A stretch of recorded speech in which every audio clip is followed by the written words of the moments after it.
अब जो आएगा वो यूट्यूब पे भी आएगा, ठीक है। यही सजा लेट आने की अब से, कि मैं हाथ नहीं रखूंगी अब। ठीक है, हमने कहाँ तक किया था? आज हमने एडमिनिस्ट्रेटिव ऑर्गेनाइजेशन खत्म करना है, जिसमें हम पुलिस करेंगे, उनके कुछ रूल्स करेंगे और उनके लाए हुए कुछ प्रिंसिपल्स करेंगे। आर्मी तक हमने कर लिया था, कोई डाउट है वहां तक? हम एडमिनिस्ट्रेटिव ऑर्गेनाइजेशन कर रहे हैं, जिसमें हम देख रहे हैं कि किस तरीके से ईस्ट इंडिया कंपनी या ब्रिटिश रूल ने आर्मी इस्टेब्लिश की थी, पुलिस का सिस्टम लाया था हमारे देश में, और बाकी सब चीजें सिविल सर्विसेज वगैरह लाई थी।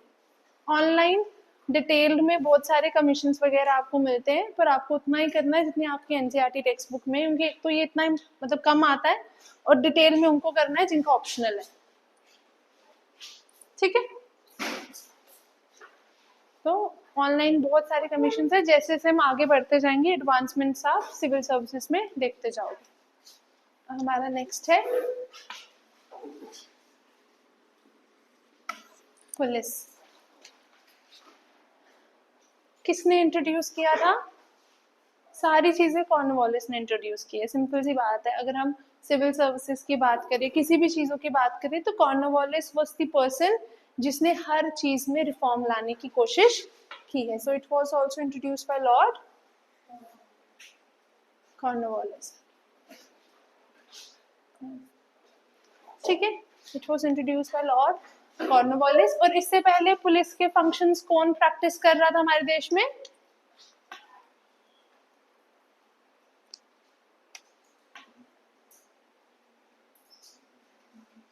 जमींदार। इसने क्या किया? जमींदार पहले जुडिशरी के फंक्शंस भी जमींदार करते थे, पुलिस के फंक्शंस भी जमींदार करते थे, तो कॉर्नवालिस ने जमींदार को उनके पुलिस के फंक्शन से फ्री कर दिया और अपने हाथ में पुलिस का सिस्टम का रिफॉर्म करने का सोचा। अब ये चाहता था कि लॉ एंड ऑर्डर मेंटेन रहे, क्योंकि इंडिया में ना ठग वाला सिस्टम, डकैती वाला सिस्टम बहुत था उस टाइम पे, और ये प्रॉपर गवर्नमेंट एस्टैब्लिश करना चाहते थे।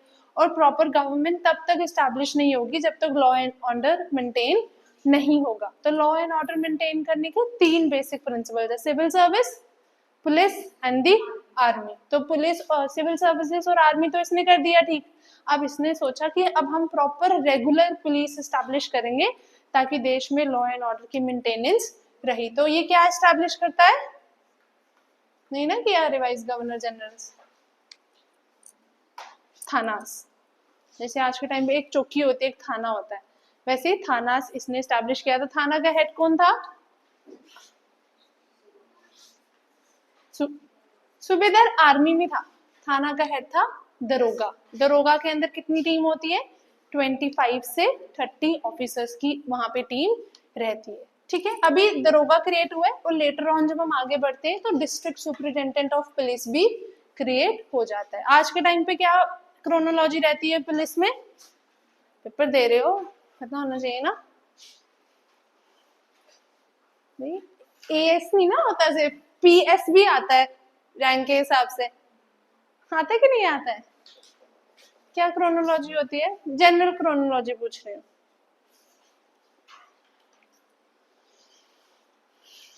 पुलिस की बेसिक ऊपर ऊपर से बता दो, नीचे से तो एग्जैक्ट तो किसी को भी नहीं, बड़ी सारी कंफ्यूजन है। सपाटा होता है, फिर एसआई होते हैं, फिर सीनियर सब इंस्पेक्टर होता है, फिर एसएचओ आता है, फिर एसपी, फिर डीएसपी, डीएसपी फिर एसपी, उसके बाद एसएसपी। हाईएस्ट कौन होता है? IG, inspector general. इसलिए कहते हैं 9th-10th की बुक्स, तभी इंटरव्यू में सारे वो बोलते हैं ना 9th-10th की बुक्स पढ़ना जरूरी है, जो तुम लोग नहीं पढ़ रहे हो। और मैं बोल बोल के थक गई, अब इन्हें बोलना ही नहीं। ठीक है, थानास क्रिएट किए कॉर्नवालिस ने विद द हेड दरोगा अंडर, और उसके अंदर कितनी टीम होती है? Around 20 to 25। उसके बाद district superintendent of police post भी इसने बाद में क्रिएट होती है। क्या रिजल्ट होगा पुलिस क्रिएट होके? यस, सबसे पहला डिक्रीज इन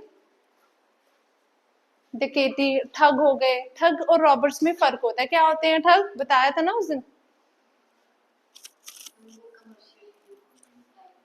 वो ग्रुप्स में जाते हैं, अराउंड 50 to 100 लोग होते हैं जो एक फैमिली की तरह ही रहते हैं, और वो ग्रुप में जाके ठग मतलब रेड वगैरह डालते हैं। रॉबर नॉर्मल जो इंडिविजुअल भी होते हैं। डकैती और क्या सेकंड रीजन हो सकता है करने का पुलिस क्रिएट? डकैती तो चलो उनका भी फायदा है, उनके ही गुड्स वगैरह बच रहे थे, उनके रास्ते में चोरी हो जाते थे। सेकंड क्या रीजन हो सकता है पुलिस इंट्रोड्यूस करने का?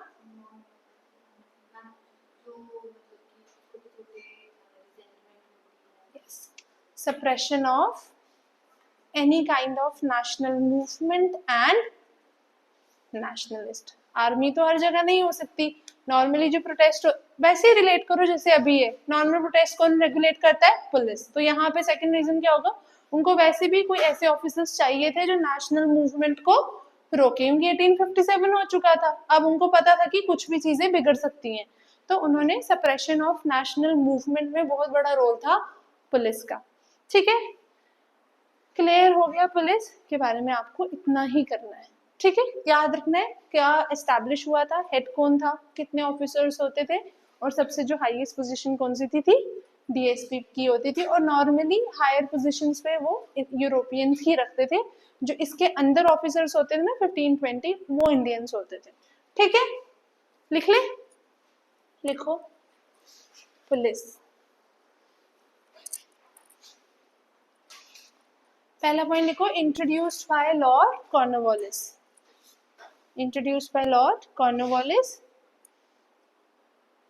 Second, he freed the zamindars of their police functions। zamindars, he freed, FREED, free, जैसे चिड़िया को फ्री करते हैं ना, he freed the zamindars of their police functions and established regular police to look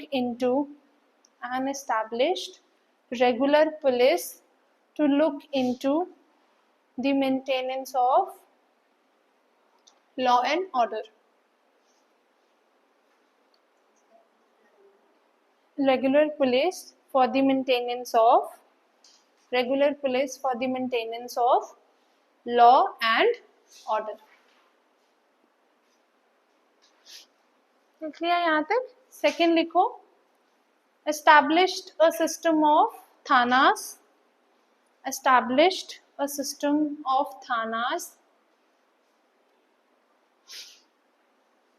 with 15 to 20 officers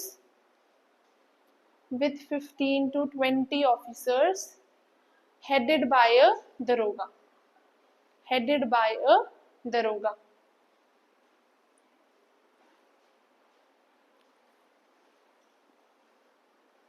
ठीक है, अभी भी गांव में बड़े सारे लोग हैं जो एसएचओ को या एसआई को दरोगा ही बोलते हैं, दे रिकॉग्नाइज, क्योंकि एक वो शुरू से बैठ गई हुई है चीज। ठीक है, next point, letter the post of district superintendent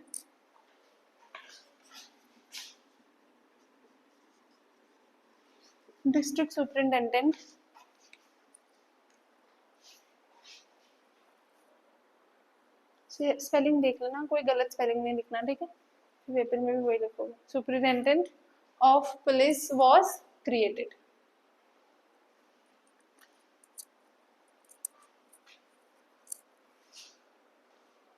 ठीक है, अब रिजल्ट सब हेडिंग डालो, रिजल्ट।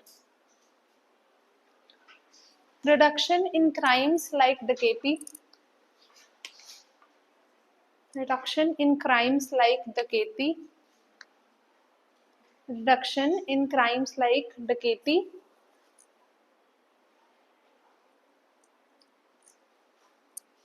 सेकेंड लिखो, prevention of any national movement,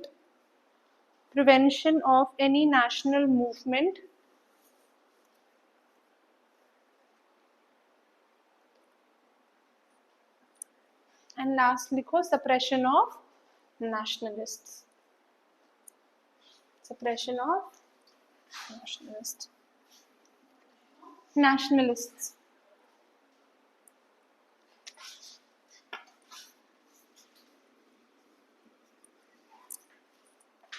next हमारा है judiciary. Judiciary basically introduce Lord Wellesley ने किया था। पहले क्या होता था, जमींदार ही देख लेते थे, जमींदार हो गए, पंच हो गए, या कोई टाउन में बड़ा सेठ हो गया, वही सब कुछ हैंडल कर लेता था। तो लॉर्ड वेलेस्ली ने जुडिशरी का सिस्टम इंट्रोड्यूस किया था, पर इसको स्टेबलाइज किसने किया था, कॉर्नवालिस ने। तो ज्यादातर क्रेडिट कॉर्नवालिस को ही दिया जाता है for the introduction and the stabilisation of the judiciary system in our country. ठीक है, तो दो तरीके के कोर्ट्स एस्टैब्लिश किए थे, कौन कौन से, सिविल एंड क्रिमिनल कोर्ट्स। अलग होते हैं नॉर्मली, अभी भी अलग होते हैं, करेक्ट। सिविल कोर्ट्स को क्या बोलते हैं, हम ऊपर से बढ़ते हैं, ठीक है, एक सेकेंड कोई।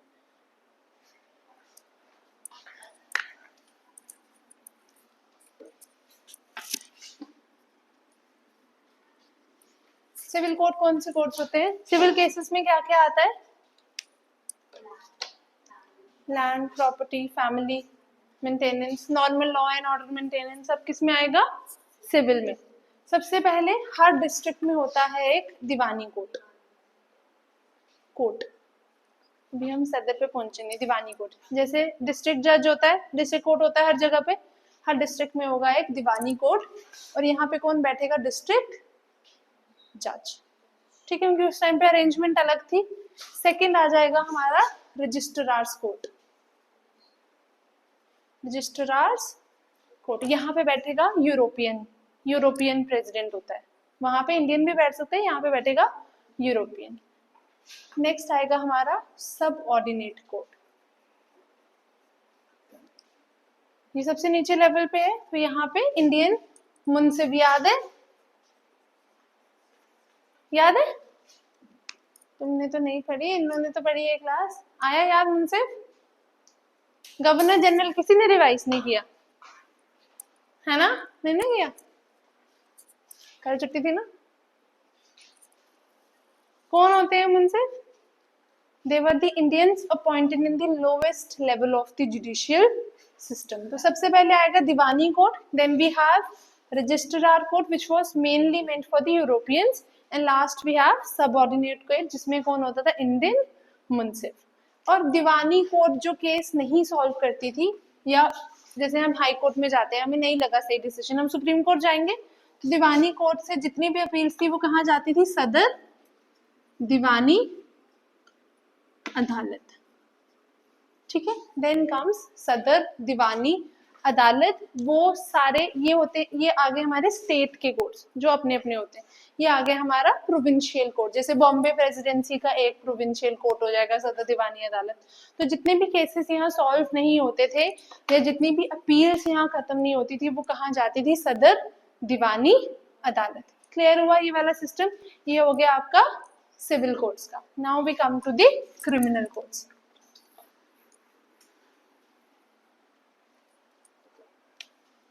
क्रिमिनल कोर्ट्स को क्या बोलते हैं, निजामत। ठीक है, क्रिमिनल कोर्ट्स हमारी बंगाल की प्रेसिडेंसी में थे,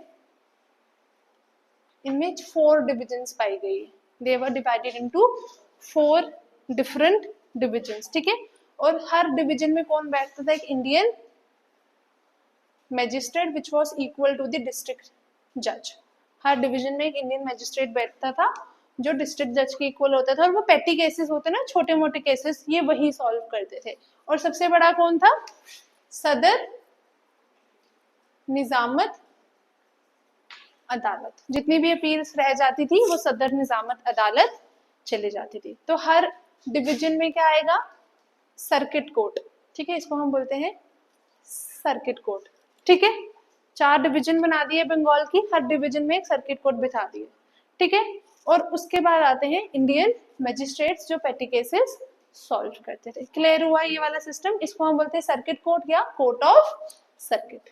this was about the criminal cases. और हाईएस्ट अथॉरिटी कौन है, सदर निजामत अदालत। वेरी सिंपल, रिलेट कर लो हाई कोर्ट, डिस्ट्रिक्ट कोर्ट या family courts, supreme court, high court, district court या पंचायत। ठीक है,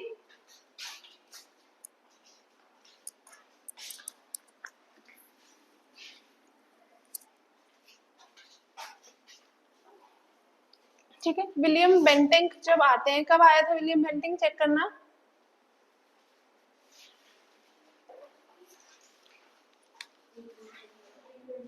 वो प्रोविंशियल कोर्ट्स ऑफ अपील को एबॉलिश कर देता है और 1865 में हमारा बनता है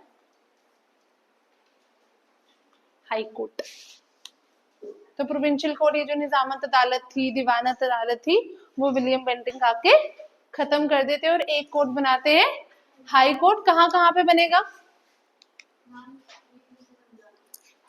नजर सदर निजामत और दीवानी बन गया। उसके बाद विलियम बेंटिंक आता है as the governor general of India. तो जब वो आता है वो भी जुडिशरी में चेंज करता है और वो क्या करता है, जो प्रोविंशियल कोर्ट से यानी कि हमारी निजामत अदालत और हमारी दीवानी अदालत को खत्म करके एक नया इंस्टीट्यूशन लाता है, दैट इज हाई कोर्ट। 1865।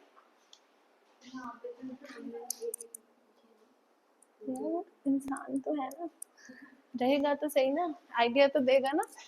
उसने ये आइडिया दिया, 1865 में हाई कोर्ट एस्टैब्लिश हुए थे। जब ये जाते, आज जब आईएएस ऑफिसर रिटायर होता है तो एडमिनिस्ट्रेशन ले लेती है ना, उसको सलाह सुला के ले लेती कि नहीं लेते।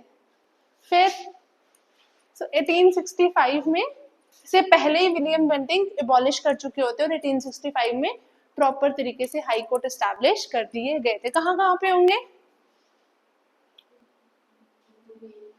यस, कौन कौन सी?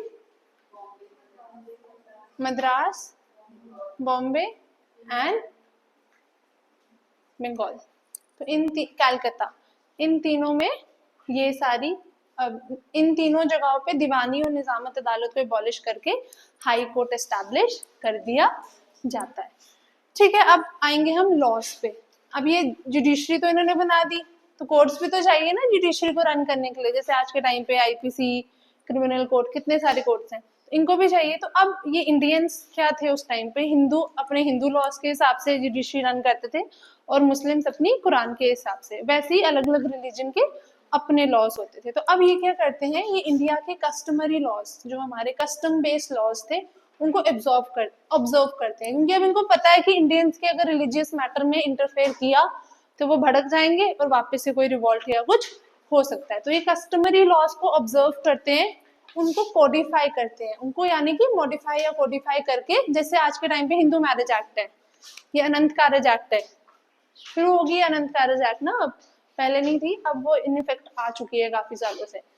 ठीक है, तो उस तरीके से वो क्या है, हमारी लॉस की मॉडिफिकेशन है, उनको कोडिफाई करके यही बना दी। थोड़ा वुमेन के लिए सेफ्टी बढ़ा दी है, सिक्योरिटी बढ़ा दी है, जैसे पहले इतनी नहीं थी। वुमेन के लिए, वुमेन को हक दे दिया डाइवोर्स लेने का, एलिमनी का, मेंटेनेंस का।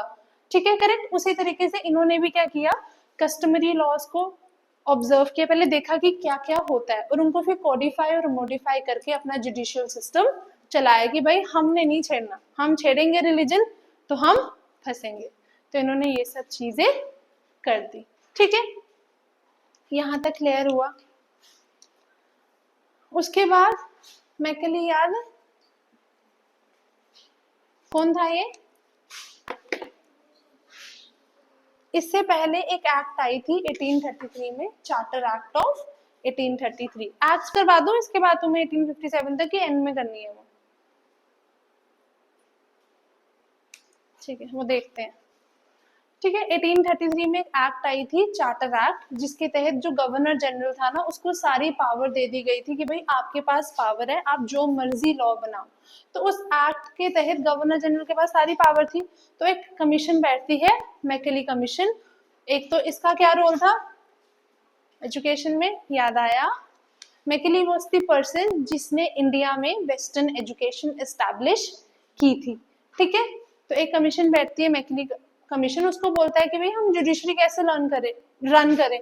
तो Macaulay commission informal Indian penal code establish कर, एक इंडियन पीनल कोड एस्टैब्लिश होता है और क्रिमिनल प्रोसीजर एस्टैब्लिश होता है। तो Indian penal code is a derivation of the system established under Macaulay. तो इस वजह से यूनिफिकेशन ऑफ जुडिशियल सिस्टम हो जाता है ऑल ओवर द इंडिया। मतलब सेम कोड है, वो कश्मीर में भी लगेगा, वो सेंट्रल में भी लगेगा, वो साउथ में भी लगेगा, जैसे आज भी है, सेम है। जितनी भी धाराएं बाहर है वो यहाँ पे भी है।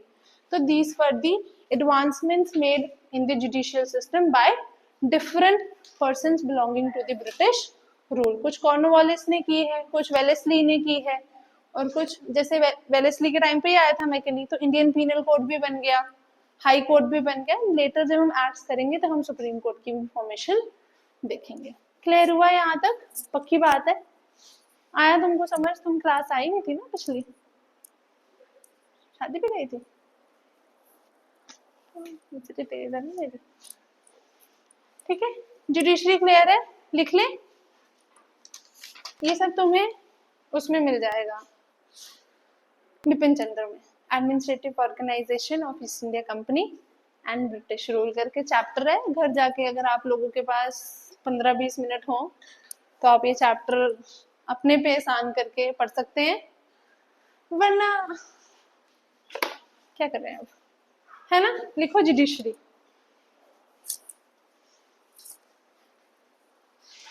पूछो, क्या पूछना है? पूछना है कुछ? यस यस, ये तुम्हारा पूरा चैप्टर है बिपिन चंद्र में। यस, सेम है, सेम टेक्स्ट बुक और स्पेक्ट्रम की एक एक लाइन सेम। टेक्स्ट बुक चौड़ी है, स्पेक्ट्रम कम चौड़ी है, बस वो लाइन ऊपर नीचे हो जाती है, पर वो सेम है। क्योंकि मेरे पास दोनों है, मैंने दोनों पढ़ के देखी, दोनों पढ़ के क्या देखनी, सामने रखो पता चल जाता है।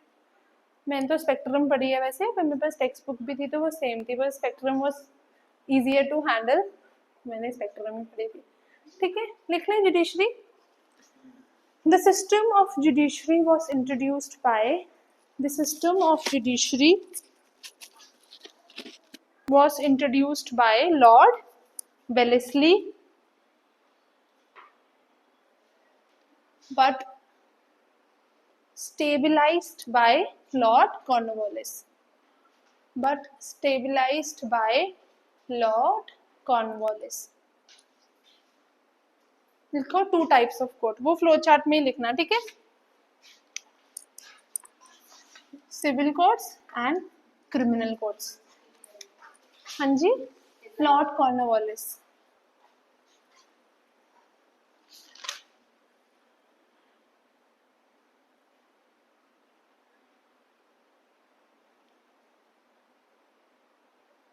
बाकी भी उसी में लिखते हैं फ्लो चार्ट में, ठीक है? सिविल कोर्ट्स के आगे लिख लो पहला दीवानी कोर्ट्स, दीवानी court each district with district जज। अलग से बना के लिख लो, या यहाँ पे सिर्फ सिविल लिख लेना, क्रिमिनल की अलग बना लेना। नीचे से सिर्फ सिविल लिख लो ना, क्रिमिनल की अलग से लिख लेना। दीवानी courts each district with district जज।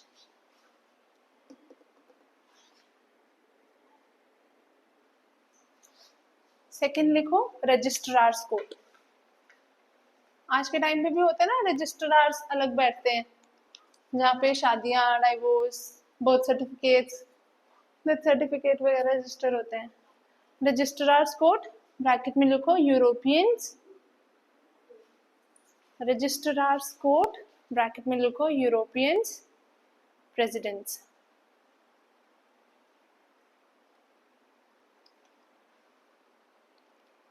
नेक्स्ट लिखो subordinate courts, subordinate courts.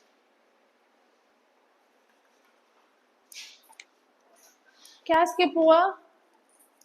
हो गया? लास्ट लिखो subordinate courts headed by Indian मुंसिफ्स।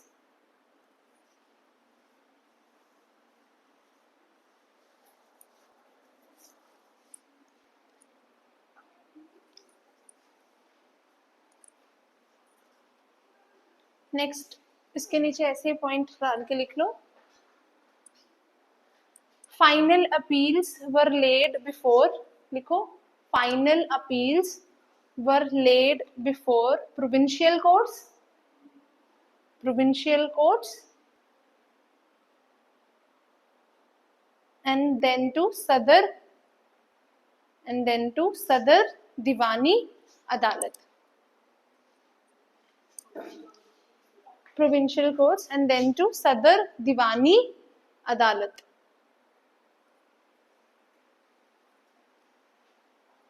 Clear हुआ ये वाला सिस्टम? अब हम भी सीधा हाई कोर्ट, अब हमारा कोई केस है, हम हाई कोर्ट सीधा जा सकते हैं, हम सुप्रीम कोर्ट नहीं जा सकते। और सुप्रीम कोर्ट कुछ स्पेसिफिक केसेस ही हेयर करता है, we can not go for every case कि हम चले जाएं, वैसा नहीं होता, ठीक है। उसकी जुरिस्डिक्शन के अफेयर्स अलग है, ये तुम पॉलिटिकल में करोगे, ठीक है। तो अभी हम हिस्ट्री पे रहते हैं, मैं पॉलिटिकल पे बड़ी जल्दी चली जाती हूँ। नेक्स्ट आएगा हमारा क्रिमिनल कोड्स। क्रिमिनल कोड्स के आगे लिखो प्रेसिडेंसी ऑफ बंगाल, फिर लिखो 4 divisions, presidency of Bengal 4 divisions,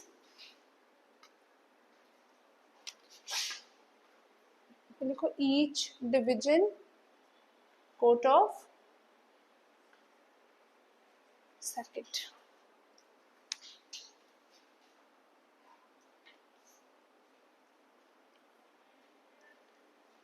court of circuit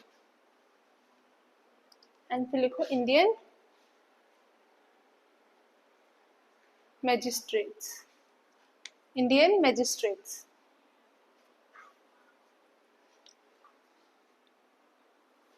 Indian magistrate bracket में लिख लो पेटी केसेस, जो छोटे मोटे से केसेस होते हैं ना, पेटी केसेस। एंड लास्ट पॉइंट लिखो फाइनल अपील वर लेड बिफोर, फाइनल अपील वर लेड बिफोर सदर निजामत अदालत।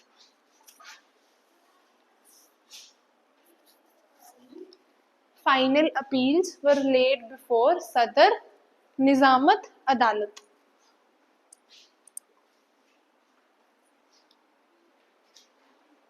क्लियर हुआ यहाँ तक? नेक्स्ट पॉइंट लिखो विलियम बेंटिंक, विलियम नहीं अलग से, William Bentinck abolished, William Bentinck abolished provincial courts of appeal. William Bentinck abolished provincial courts of appeal.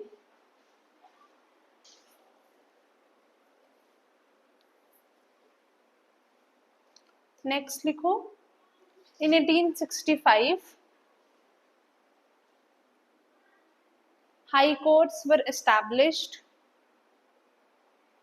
High courts were established at Madras, Calcutta and Bombay.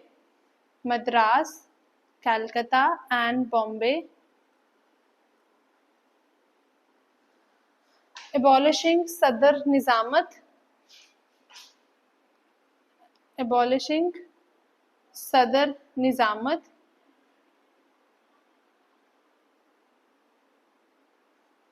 and Sadr Diwani Adalat.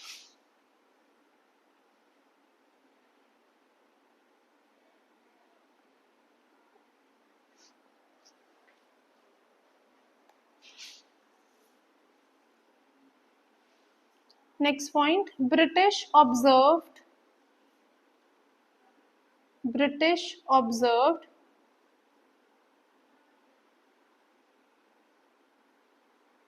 customary laws of India,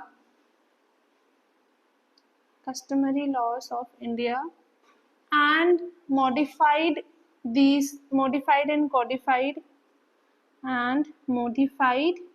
and codified customary laws of India and modified and codified these laws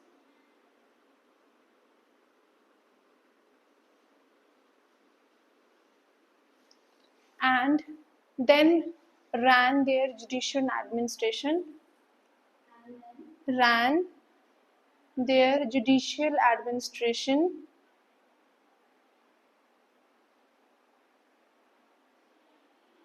on those lines. Administration on those lines.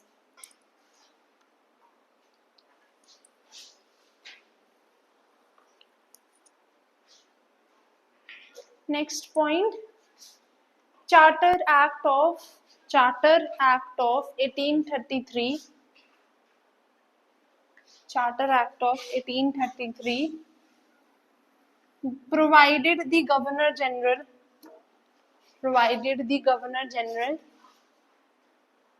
with the all lawmaking powers. Provided the Governor General with all lawmaking powers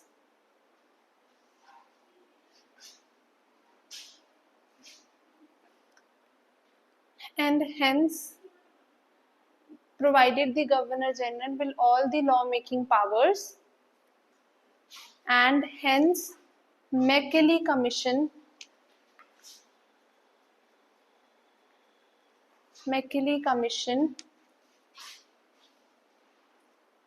was established.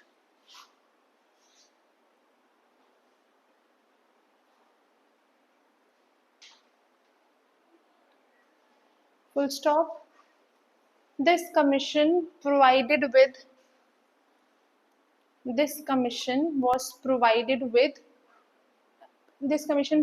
with Indian Penal Code, comma, Criminal Procedure Code, etc. Criminal Procedure Code, etc. Full stop. This resulted in the unification of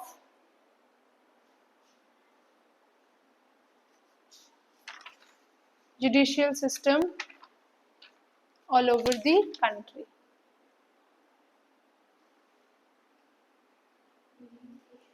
Judicial system all over the country.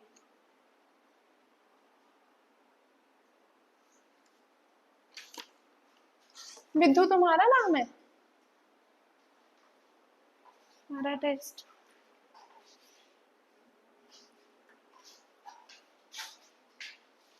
ठीक है. अब next हमारा concept है rule of law.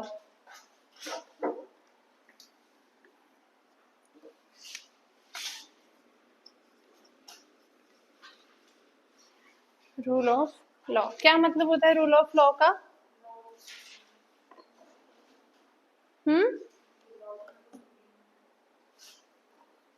वो तो equality, वो तो कुछ और होता है.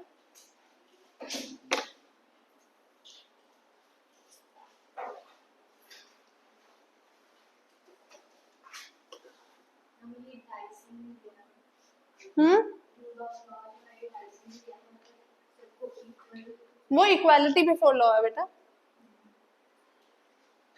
ये रूल ऑफ लॉ है. सिंपल सी बात है. रूल ऑफ लॉ यानी कि लॉ का रूल. मतलब जितना भी आपका एडमिनिस्ट्रेशन है, आपकी गवर्नमेंट है, वो किसके बेसिस पे रूल करेगी? लॉस के बेसिस पे. डिक्टेटर्स होते हैं ना, अपनी मर्जी से करते हैं. There is no rule of law, there is no equality before law. But according to the rule of law, ये प्रिंसिपल एक पॉलिटिकल प्रिंसिपल है. ये बोलता है कि जितनी भी आपकी गवर्नमेंट है या पॉलिटिकल इंस्टीट्यूशंस जितने भी हैं, वो जो भी काम करेंगे, जैसे भी रन करेंगे, वो किसके बेसिस पे करेंगे? लॉ के बेसिस पे. यानी कि administration need to be run in accordance with the law. तो क्या ये होता होगा? ब्रिटिश ने लाया तो था, क्या वो करते थे? नहीं. क्यों?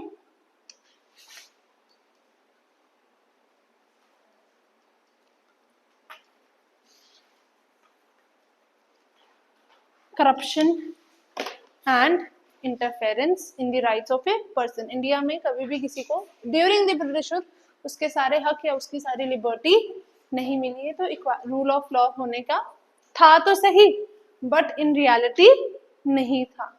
ठीक है, इतना सही है. इसके बारे में लिख लो छोटा सा. Rule of law. British introduced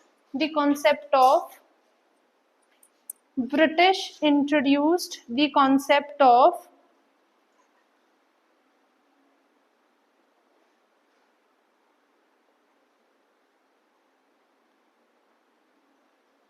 rule of law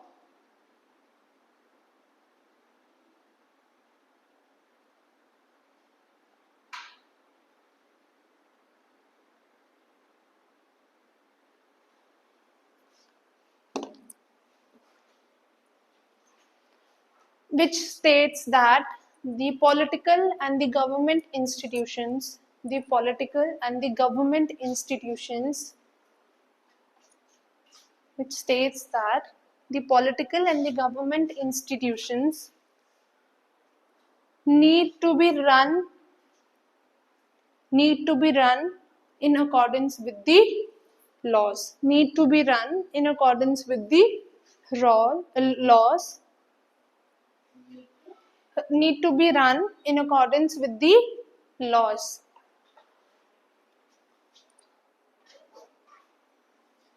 But in reality,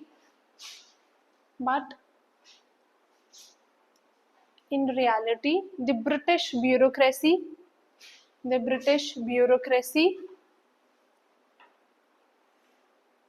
and the officials, the British bureaucracy and the officials were corrupted and interfered with the rights and liberties of the persons, of the people. With the rights, corrupted and interfered in the rights and liberties of people. Interfered in the rights, corrupted and interfered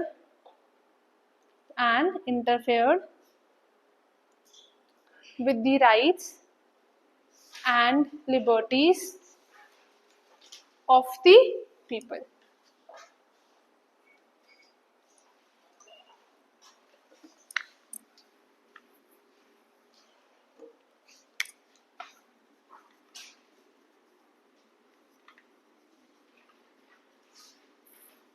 अब आया तुम्हारा equality before law, जो तुम बता रहे थे.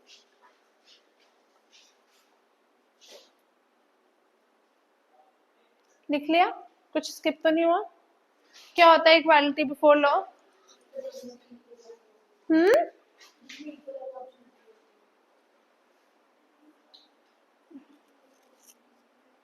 मेरे से इक्वल बार भी पड़ती है सबको. क्या होता है इक्वालिटी बिफोर लॉ? सबके लिए लॉ एक ही है. पहले ब्राह्मण्स को कम पनिशमेंट मिलती थी for the same crime as compare to the Shudras और वैश्यास, उनको ज्यादा मिलती थी, तो वहां पे इक्वालिटी बिफोर लॉ नहीं था. तो इक्वालिटी बिफोर एक ऐसा कॉन्सेप्ट है जो ये बोलता है whether you belong to any caste, any religion, अगर एक लॉ आपके लिए ये है तो दूसरे बंदे के लिए भी यही रहेगा. This is equality before law. That is equality of opportunities. ठीक है, बड़े अलग अलग कॉन्सेप्ट है, थोड़ा ध्यान से एनालाइज करा करो. ठीक है, उसको हम इक्वालिटी ऑफ अपॉर्चुनिटी बोलते हैं. ठीक है, तो this is equality before law. तो ये भी ब्रिटिशर्स ने लाया था. किस में लाया था? जुडिशियल सिस्टम में, क्योंकि वो असली में तो ला नहीं सकते थे. लाएंगे तो फिर यूरोपियंस और इंडियंस इक्वल हो जाएंगे. But this concept was introduced by the Britishers in the judicial system. पहले क्या होता था जुडिशियल सिस्टम में? क्या होती थी? Caste distinctions. भाई मैं ब्राह्मण हूँ, मेरी सजा अलग होगी, कोई और शूद्र है उसकी सजा अलग होगी, या मैं शूद्र हूँ या वो है, तो हमारी सजाएं अलग होगी. पर जब ब्रिटिशर्स ने जुडिशियल सिस्टम बनाया और आईपीसी, इंडियन पिनल कोड या सीपीसी, क्रिमिनल प्रोसीजर कोड बनाया, तो इनको इक्वल करना पड़ेगा. तो इन्होंने बोला कि भाई आप ब्राह्मण हो, आप शूद्र हो, आप वैश्य हो, क्षत्रिय हो, आपको सेम पनिशमेंट ही मिलेगी, आपको अलग नहीं मिलेगी. यहाँ पे एक एक्सेप्शन थी. क्या एक्सेप्शन होगी?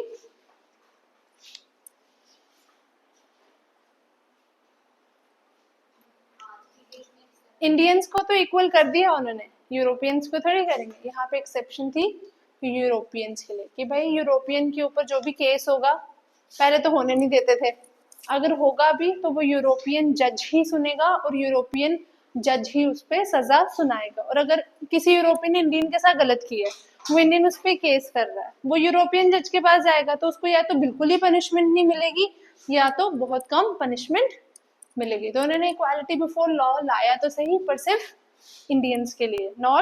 They did not put Europeans in parity with the Indians.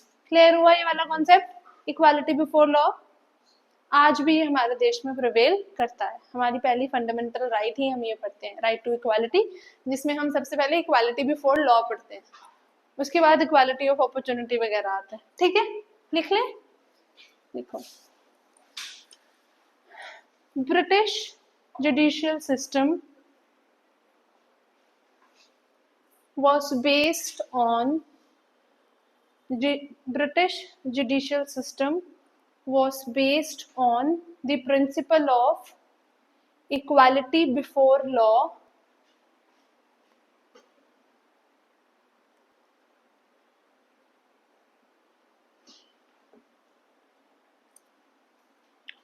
under which all the men are equal. All the men are equal.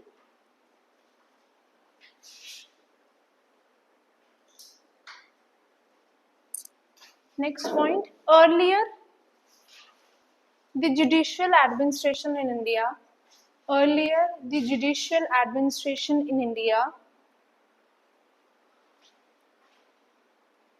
was based on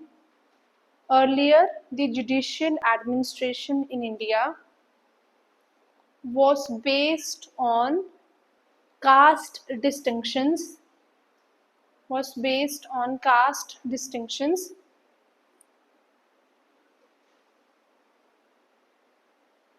that is higher the varn,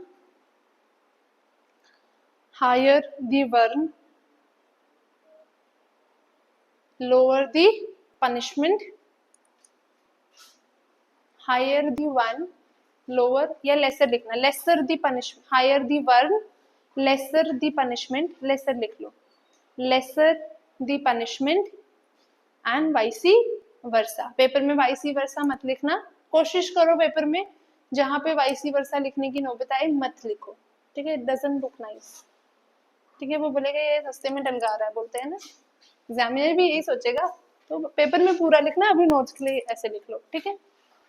next point लिखो, however the Europeans had some exceptions. जैसे हमारी भी fundamental right की एक exception है, हर fundamental right में क्या exception है?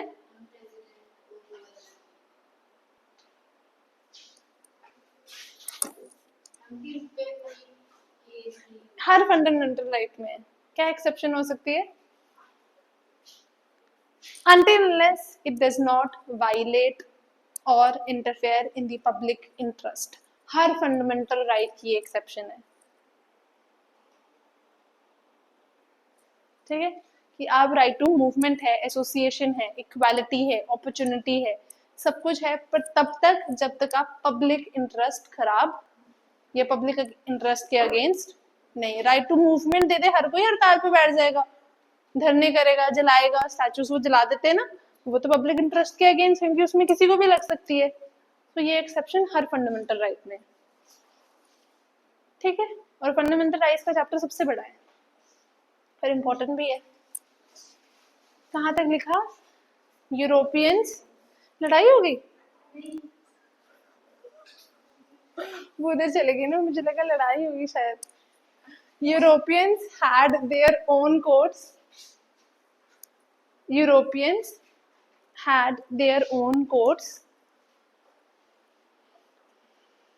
and laws and were only tried by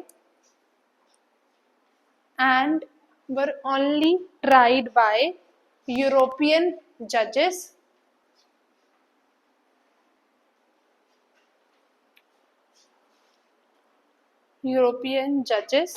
who gave them lesser or no punishment,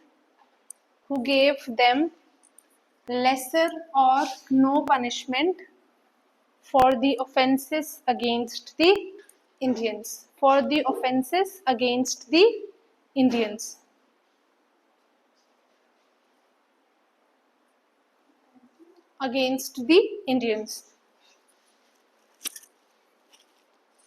अब इस जुडिशियल सिस्टम के क्या ड्रॉबैक्स हो सकते हैं?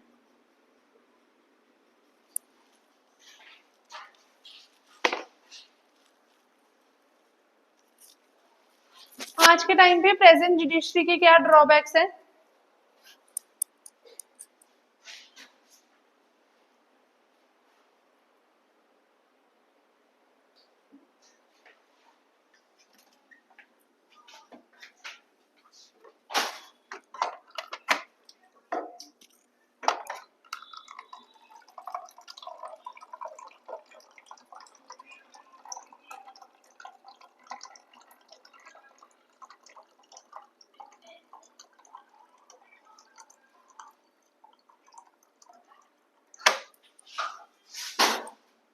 बताओ भैया छुट्टी पे है ना आज।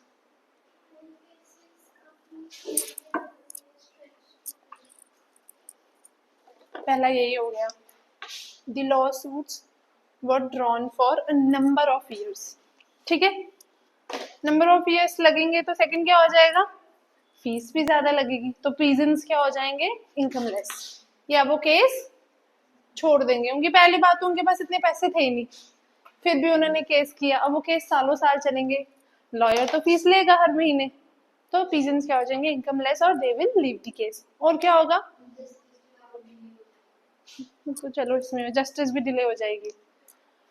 सेकंड, पीजेंट्स इलिटरेट होते थे नॉर्मली, और ब्रिटिश लॉज इतने कॉम्प्लिकेटेड होते थे कि उनके लिए उनको समझना बड़ा, उनको समझ ही नहीं आता था क्या सजा हुई, किस बेसिस पे केस सॉल्व हुआ, तो वो बहुत कॉम्प्लिकेटेड था उनके लिए। एंड नेक्स्ट, फीस जो लॉयर्स को या कोर्ट्स में भी तो फीस देनी पड़ती है ना, वो बहुत हाई थी, जो इंडियंस अफोर्ड ज्यादा नहीं कर सकते थे। लास्ट हमने देखा कोर्ट कुछ कुछ जगहों पे था, तो कोर्ट्स वर लोकेटेड इन, हमने ये थोड़ी देखा, हमने देखा विलेज में कोई कोर्ट था, तो कोर्ट टाउन्स में लोकेटेड थे, और वहां तक बड़े सारे लोग पहुंच ही नहीं पाते थे, या वो कोशिश भी नहीं करते थे, ऑब्वियसली बिकॉज बहुत ज्यादा फाइनेंशियल रिसोर्सेज चाहिए उसके लिए, और इतने इंडियंस के पास उस टाइम पे नहीं थे। लिख लोगे ड्रॉबैक्स, लिखो। पहला लिखो, fees to be paid, fees to be paid to the courts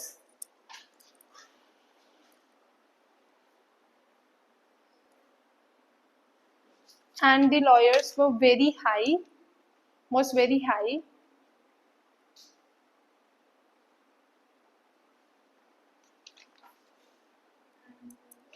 Was very high. Next, courts were located in distant towns. Courts were located in distant towns.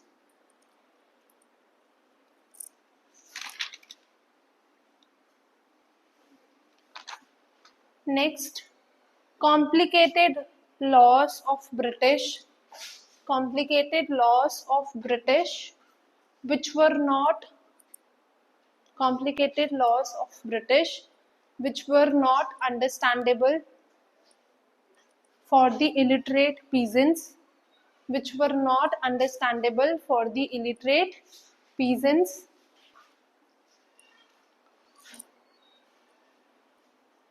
Last लिखो, lawsuits, peasants, illiterate peasants लिखना, for the illiterate peasants. Last, lawsuits were drawn for years. Lawsuits, SUITS, lawsuits, cases होते ना, हम उनको lawsuits बोलते हैं, ठीक है, were drawn for years, which could render, lawsuits were drawn for years, which could render the peasants incomeless,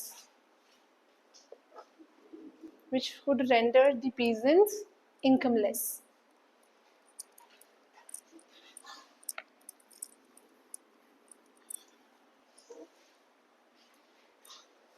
यहाँ तक क्लियर है, आपको समझ आया?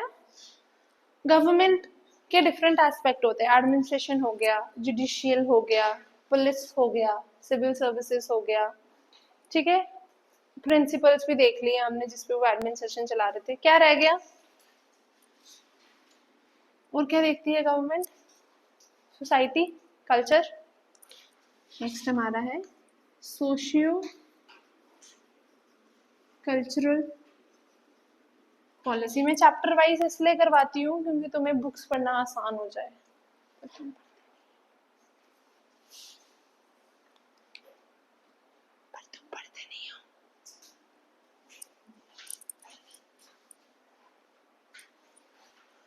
Socio cultural policy.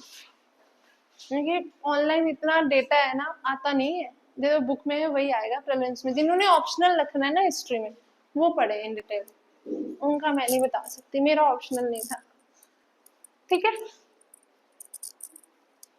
Socio cultural policy 1813 के तक फ्रेंच रेवोल्यूशन हो चुका था, इंडस्ट्रियल रेवोल्यूशन हो चुका था। ठीक है, इंडस्ट्रियल रेवोल्यूशन, फ्रेंच रेवोल्यूशन बोल लो, इंटेलेक्चुअल रेवोल्यूशन बोल लो, बहुत सारी ऐसी नई नई मूवमेंट्स यूरोप में आके खत्म हो चुकी थी। रेवोल्यूशन का क्या मतलब होता है? एडवांसमेंट इन द रेवोल्यूशन के बाद क्या आएगी? सोसाइटी मॉडर्न हो जाएगी और ग्रो करेंगे। ठीक है, तो अब सब पे असर था रेवोल्यूशन पे, तो अब सब क्या सोचेंगे? इंडियन सोसाइटी को भी मॉडर्नाइज करने का।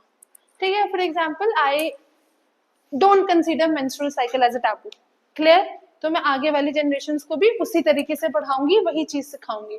बट हमारी जो अपर जनरेशन थी, पुराने लोग थे, उसको टैबू मानते थे, मंदिर में नहीं जाना, किचन में नहीं आना। पर हम वो सब चीजें नहीं करेंगे क्योंकि हमारे लिए वो टैबू नहीं है, it is a natural process. उसी तरीके से क्योंकि हम अब वो सब चीजें ग्लोबलाइजेशन की वजह से समझ रहे हैं, क्योंकि पहले लोग पहले मेंस्ट्रुअल एजुकेशन नहीं दी जाती थी, पहले रिप्रोडक्टिव एजुकेशन भी नहीं दी जाती थी बच्चों को।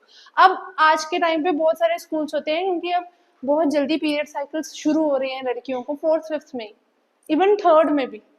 तो लोग मेंस्ट्रुअल एजुकेशन जो है स्कूल्स में, कुछ स्कूल्स जो थोड़े अच्छे हैं वो प्रोवाइड कर रहे हैं। तो अब ये टैबू नहीं रहा है।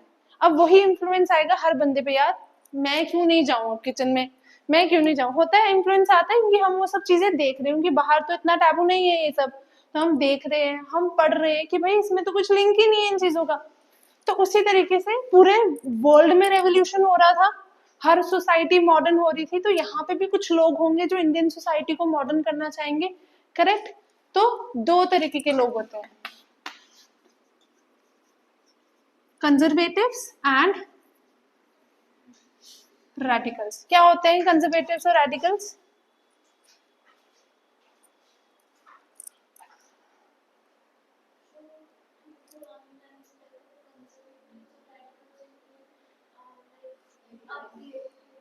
कंजर्वेटिव्स वो ग्रुप होता है, वो इंडिविजुअल्स होते हैं जो सोचते हैं कि सोसाइटी में सडन चेंज आएगा तो सोसाइटी हिल जाएगी, तो सोसाइटी में चेंज नहीं आना चाहिए। पर रेडिकल्स उल्टा सोचते हैं, सोसाइटी में चेंज आना चाहिए, और जितनी जल्दी आना चाहिए उतनी, मतलब जितनी जल्दी आए उतना अच्छा है। तो यहाँ पे भी इंडिया में भी related to the modernisation of the Indian society दो ग्रुप्स बने, कंजर्वेटिव्स एंड द रेडिकल्स। ये मैं थ्योरी बता रही हूँ, अभी गवर्नमेंट नहीं आई है। कंजर्वेटिव्स क्या बोलते थे कि इंडियन सोसाइटी में जो रिचुअल्स है, जो कास्ट सिस्टम है, या जो जेंडर को लेके कंजर्वेटिज्म है, वो सालों से चलता आ रहा है, सिंस एंशिएंट पीरियड ये चल रहा है। तो अगर हम इसको चेंज करने की कोशिश करेंगे तो सोसाइटी के जो रिफ्लेक्सेस हैं वो बदल जाएंगे, और शायद सोसाइटी वायलेंटली रिएक्ट करे। जैसे ब्रिटिशर्स ने सती अबॉलिश किया, तो हमने रिवॉल्ट ऑफ 1857 में पढ़ा था ना कि इंडियन हिंदू ऑर्थोडॉक्स को वो इंटरफेरेंस लगी थी। ब्रिटिशर्स ने अपनी तरफ से अच्छा स्टेप उठाया, पर हिंदू ऑर्थोडॉक्स को वो इंटरफेरेंस लगी कि भाई आप हमारे रिलीजन में इंटरफेयर कर रहे हो। तो कंजर्वेटिव्स का भी यही कहना था कि अगर हम कोई चेंज लाने की कोशिश करेंगे, एक ऐसी सोसाइटी जो हजारों सालों से वैसी चल रही है, तो सोसाइटी में क्या आएगा? Violent reaction. तुम लोग रात को पढ़ते हो, मैं तुम्हें सुबह 5 बजे उठा दूं, एक दिन उठोगे, दूसरे दिन गुस्सा करोगे ना। तो सोसाइटी भी वैसी है, इंडिविजुअल्स का ग्रुप है ना, तो सोसाइटी में जब कोई सडन चेंज आता है, कोविड के टाइम पे हम सब बंद हो गए, एवरीवन वाज फ्रस्ट्रेटेड, और अब बच्चों के बेसिक्स ही खराब हो गए। अगर आप 8th 9th की वो वाला ग्रुप देखो ना, they have no basic development, उनको कुछ पता ही नहीं है। तो वो चेंज आया ना सोसाइटी में। अब उस टाइम पे कितने सारे लोगों ने ये बनाया, पता नहीं क्या क्या बनाया, डालगोना कॉफी, ये कॉफी, ब्ला ब्ला, बड़ी गंदी थी यार। वो डालगोना कॉफी बनाई किसी ने? नहीं, मत बनाना, अच्छी नहीं थी। ठीक है, तो उसी तरीके से सोसाइटी में जब कोई सडन चेंज आता है तो सोसाइटी भी या तो पॉजिटिवली रिएक्ट करेगी या नेगेटिवली करेगी। तो कंजर्वेटिव्स का मानना था कि अगर हम लाएंगे तो वायलेंस हो सकता है, तो वो चाहते थे कंजर्वेटिव्स पुरानी लाइंस पे चलते हैं, यहाँ पे अलग मतलब है कंजर्वेटिव्स और रेडिकल्स का, ठीक है।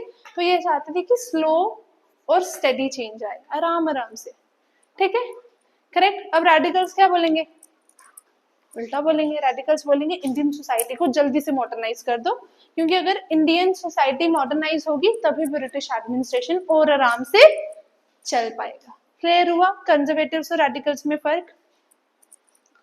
अब यहाँ पे एक और ग्रुप आता है,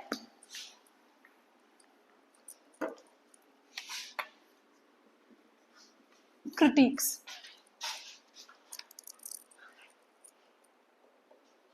क्या होते हैं क्रिटिक्स, जो क्रिटिसाइज करते हैं। अब ये लोग आते हैं, ये इंडियन सोसाइटी को क्रिटिसाइज करते हैं, बोलते हैं जितने भी आपके कस्टम्स हैं, रिचुअल्स हैं, ये क्या है, इलॉजिकल है, और आपके जो रिलीजियस इंस्टीट्यूशंस है वो भी क्या है, करप्टिव है। और यही बेसिक फिलॉसफी थी, ब्रिटिशर्स यही बोलते थे कि हमने इंडिया को अपने अंडर इसलिए किया है क्योंकि इंडियन सोसाइटी बहुत डिग्रेडेड है, बहुत करप्टेड है, और इनके अंदर जो प्रैक्टिसेस है वो बहुत इलॉजिकल है। And as a modern society, as a powerful nation, it is our responsibility to modernise them. तो क्रिटिक्स ये बोलने लगे। तब ब्रिटिश एडमिनिस्ट्रेशन क्या करेगा,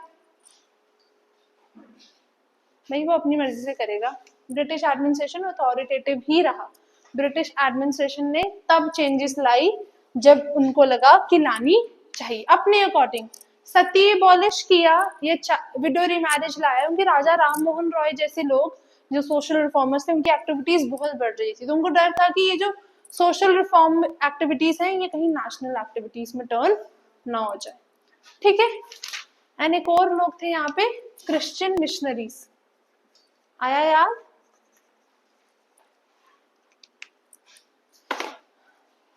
Christian missionaries, Christians were modern, they had modern society, तो वो कोशिश करते थे इंडिया में मॉडर्नाइजेशन लाने की, और इसके लिए उन्होंने क्या किए, स्कूल्स और हॉस्पिटल्स खोले। क्लियर हुआ यहाँ तक। हाउएवर ब्रिटिश जो थे, और सेकेंड क्रिश्चियन मिशनरीज कन्वर्जेंस भी बहुत करते थे, उनको लगता था Christianity is the only true religion, there is no other true religion. तो उनकी बेसिक एम कन्वर्जन थी, बट लोगों को मॉडर्नाइज स्कूल से देते, हॉस्पिटल्स दे देते फुसलाने के लिए कि हमने मॉडर्नाइजेशन लाई है, तो पर उनकी बेसिक एम जो थी वो कन्वर्जन थी। तो ब्रिटिश एडमिनिस्ट्रेशन ने हमेशा एक बैलेंस बना के रखा है कंजर्वेटिव का और रेडिकल्स का। मॉडर्नाइजेशन लाई है, पर तब तक जब तक वो मॉडर्नाइजेशन उनको सपोर्ट करे। रेलवेज लाए, वेस्टर्न एजुकेशन लाई, क्योंकि उनको लोग चाहिए थे काम करने के लिए जो इंग्लिश बोल सके, और उनको लोग चाहिए थे जो फॉरेन गुड्स खरीदे। जब तक हम वेस्टर्नाइज नहीं होंगे तब तक हम, जब मैं बोल रही हूँ मैंने नहीं पढ़ी इंग्लिश है, मैं इतनी वेस्टर्नाइज नहीं हूँ, मैं अंदर ही रही हूँ घर के, तो मैं जीन्स और टॉप लूंगी नहीं, होता है।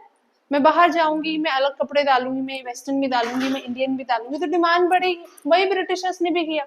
तो British administration always had a partial balance between the both modernisation and conservatism, क्योंकि अगर ज्यादा मॉडर्नाइज कर देंगे तो नेशनल अपराइजिंग भी हो सकती है। तो उनके तीन मेजर ह्यूमैनिटेरियन मेजर्स है, कौन कौन से, अब तो तुम बताओगे, मैंने बोलना है।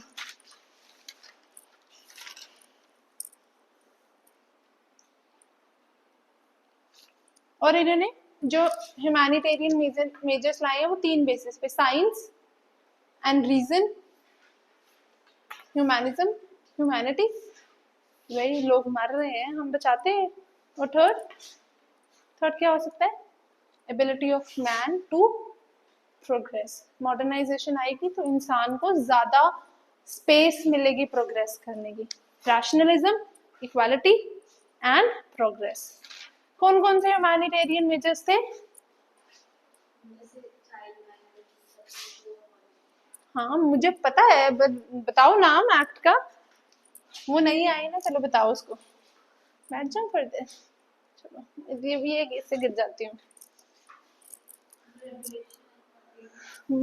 रेगुलेशन आगे,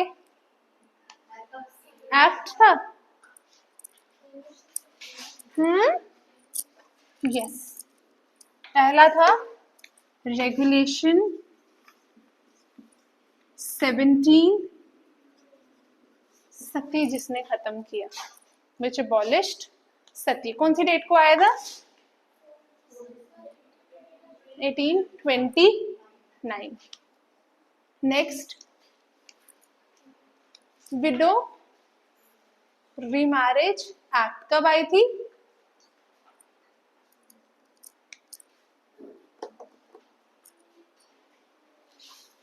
पीछे से क्या, मैं भी देख लेती हूँ। वहां पे नहीं मिलनी बुक्स, सीटिंग में नहीं होती, कैमरा लगे होते हैं, वो बिठाते ही ऐसे सेट ही लोग होते हैं। 1856 window remarriage act. And the third जो हमने नहीं की, दे पास्ड मेनी रेगुलेशंस विच बैंड फीमेल फिटिसाइड। यस, जन्मे बच्चे, फिटिसाइड नहीं, इन्फेंटिसाइड, सॉरी, इन्फेंटिसाइड। फिटिसाइड और इन्फेंटिसाइड में क्या फर्क होता है? फिटिसाइड होता है अंदर ही मार देना पहले, इन्फेंटिसाइड होता है पैदा होने के बाद मारना। तो इन्होंने इन्फेंटिसाइड बन के, क्योंकि पहले तो वो सोनोग्राफी वगैरह होती नहीं थी, तो लोग पैदा होने के बाद मारते थे, तो उन्होंने फीमेल इन्फेंटिसाइड। आज के टाइम पे गवर्नमेंट की जो रेगुलेशन है वो फीमेल फिटिसाइड के लिए, वहां लिखा होता है sex determination is not allowed, any act of female foeticide will be tried under criminal cases. लिखा होता है ना, बड़ी बार बड़े सारे हॉस्पिटल्स में भी लिखा होता है। क्लियर हुआ? सोशियो कल्चरल पॉलिसी मतलब इनकी कोई बेसिक या प्रॉपर सोशियो कल्चरल पॉलिसी नहीं थी। कुछ लोग थे जो इनको इन्फ्लुएंस कर रहे थे और ये अपने फायदे के लिए एक्ट्स पास करते थे। However, these were some humanitarian measures. हम इनको कंसिडर करते हैं humanitarian measures for the sake of humanity. Clear हुआ? क्योंकि विडोज की बहुत बुरी हालत होती थी। ठीक है, लिख ले socio cultural policy.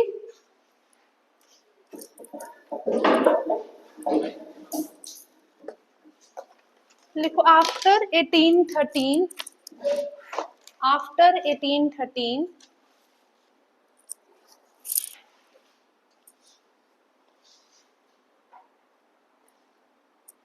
under the impact of modern thought, under the impact of modern thought emerged from, under the impact of modern thought emerged from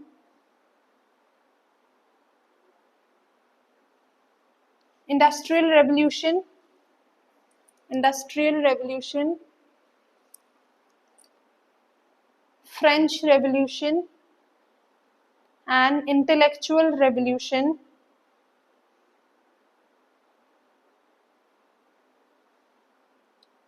the Britishers, some Britishers लिखना, some Britishers thought, industrial revolution, intellectual revolution and French revolution, तीन revolution, intellectual, industrial और French.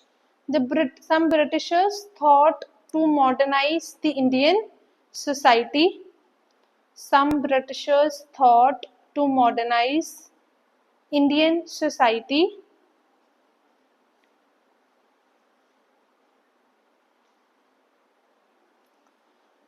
on the grounds of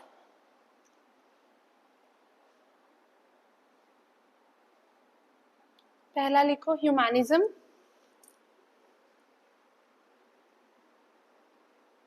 bracket में लिखो all are equal,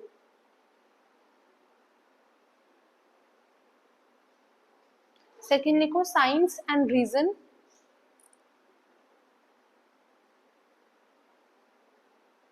bracket में लिखो rationalism, science and reason, bracket में लिखो rationalism, last लिखो ability of the men to progress, ability of the men to progress.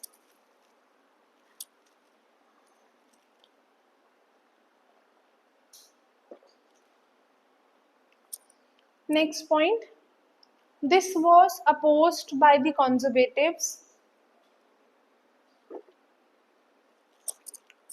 this was opposed by the conservatives who believed that Indian tradition, who believed that the Indian tradition is running from time immemorial. The Indian tradition is running from time immemorial.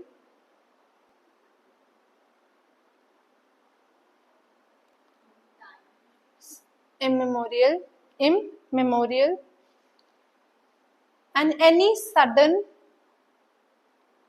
and any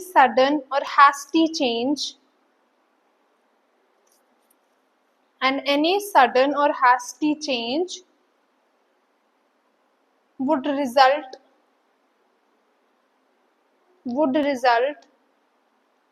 in violent reactions. Would result into violent reactions. Thus, slow and steady changes are need to be brought. Slow and steady changes are need to be brought.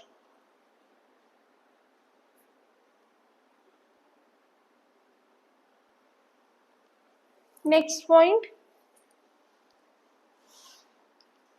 critiques of the Indian society. Critiques of the Indian society considered it as static,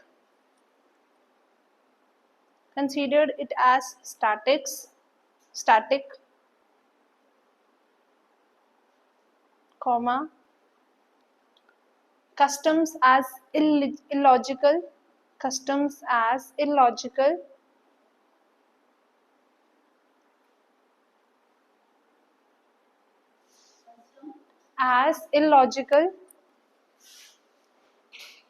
and institutions corruptive.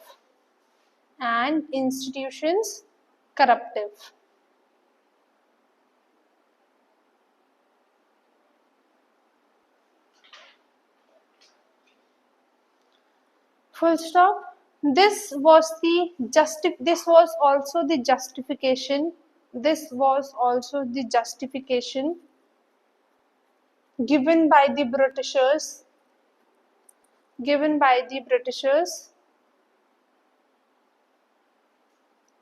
for the enslavement of India.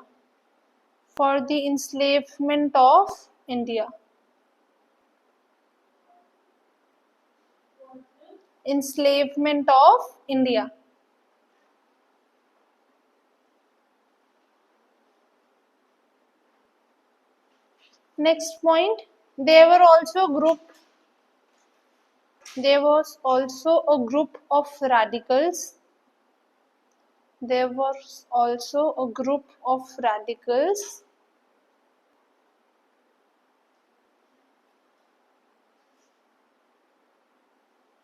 Who believed that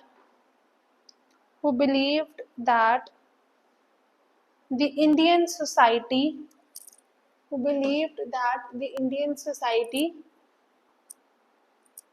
should be modernized,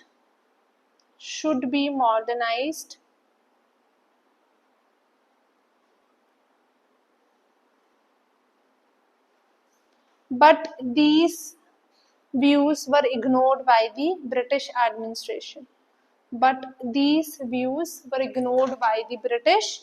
administration.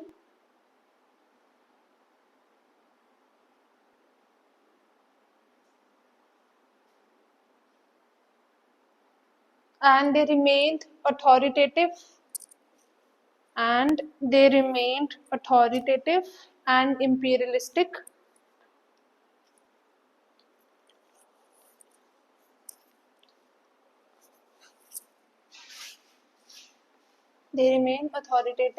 imperialistic.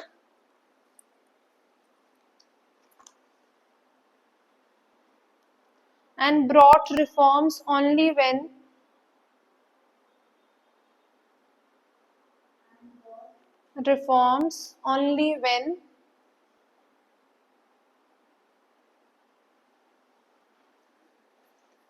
It did not, only when it did not disrupted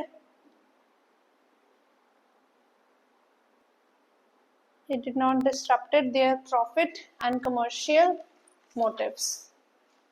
Imperialism क्या होता है? Profit and commercial motives. Their profit and commercial motives. Imperialism क्या होता है?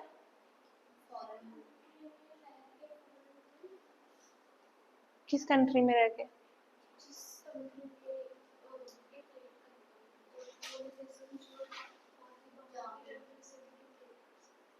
जो हम अभी पढ़ रहे हैं, कॉलोनाइजेशन इज इंपीरियलिज्म. जब आप अपनी कंट्री में रहते हुए through the major of colonisation rule कर रहे हो, जो ब्रिटिशर्स थे. ठीक है. Next point, Christian missionaries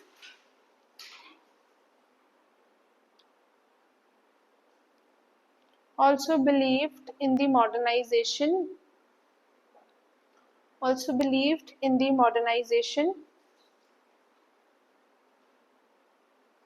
of the Indian society,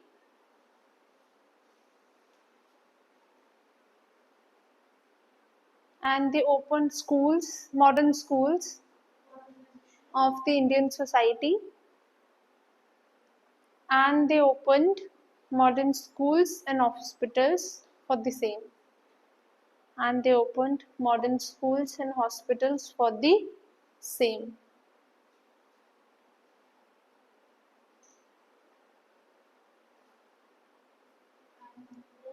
For the same. Next point. The British administration always maintained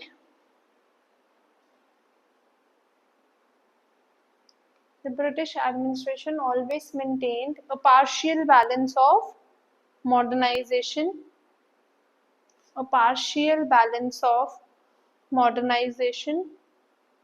so as to prevent any partial balance of modernization so as to prevent any national uprising.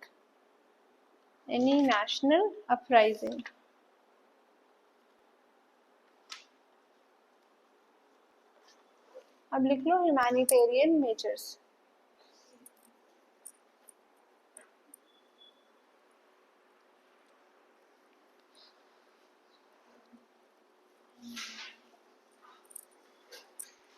Humanitarian measures. पहला लिखो, regulation 17th of 1829.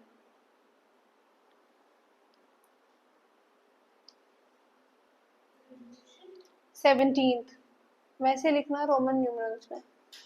1829 high डाल के लिखो, abolished Sati system.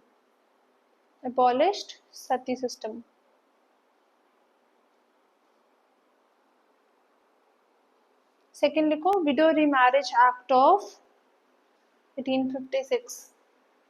Window remarriage act of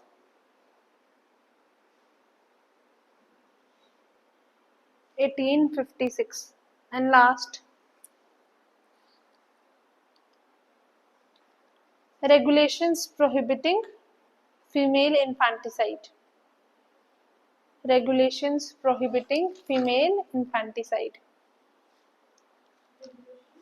Prohibiting female infanticide.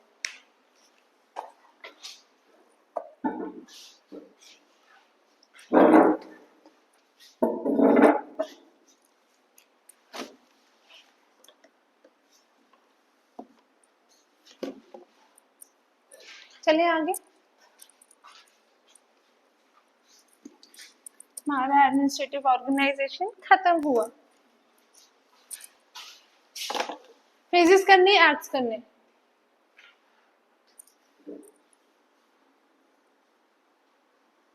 हाँ जी बोलोगे. Phases ही करते हैं.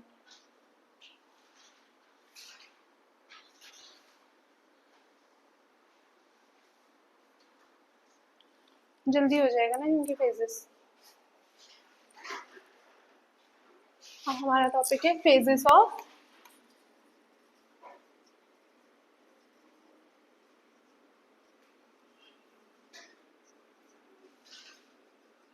National movement. क्या होता है नेशनलिज्म? कितने फेज है?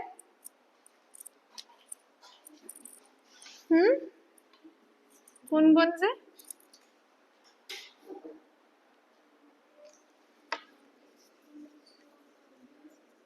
Moderate, extremist and Gandhian. एक एक को हम डिटेल में करेंगे। ऐसे तो हमने करना ही है, मॉडरेट का हम सारी मूवमेंट्स करेंगे, एक्सट्रीमिस्ट की करेंगे, गांधीयन की करेंगे। अभी पहले हम बेसिक उनके प्रिंसिपल्स जानेंगे। सिंपल सी बात है, मॉडरेट जो पीस और प्रोपेगेंडा में बिलीव करते थे कि पिटिशन करो, प्रे करो और हो जाए। Extremist violence. And Gandhian we all know, जो गांधी जी की आइडियोलॉजी थी, Satyagraha, quit India movement, non cooperation movement, Satyagraha etcetera, और सिविल डिसोबीडियंस। ठीक है, ये आपके 3 फेज है। ये फ्लो चार्ट बना लो।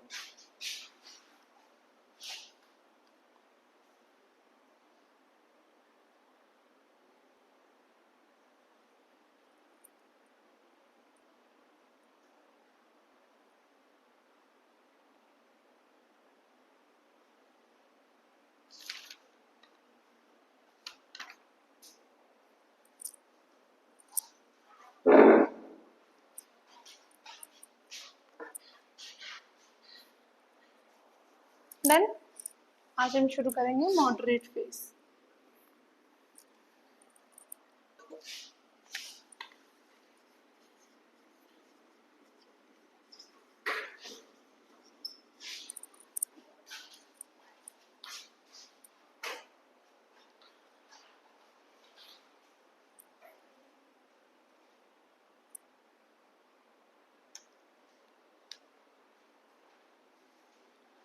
सबसे पहले हम देखेंगे इस फेज के कौन कौन से लीडर्स थे। कौन कौन से लीडर्स हैं?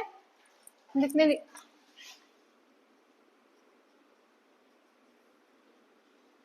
डब्ल्यूसी बैनर्जी। साथ साथ में लिख लो के नाम, क्योंकि फिर मुझे स्पेलिंग्स फिर से लिखने पड़ेंगे। लिख लो डोमिनेटिंग लीडर्स। Dominating leaders. सबसे पहले कौन, वही जो हमने पिछले करे वो, और थोड़े से हम ऐड करेंगे। WC Banerjee. Second we have Badruddin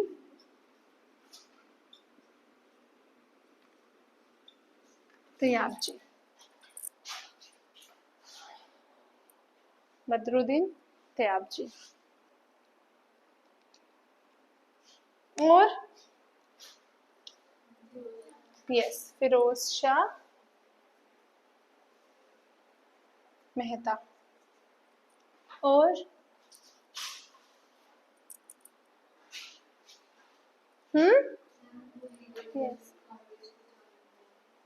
yes, दादा भाई नारोजी।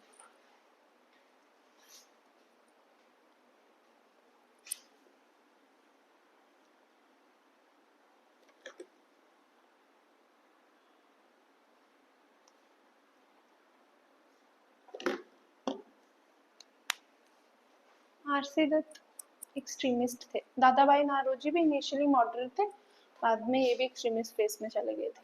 ठीक है। और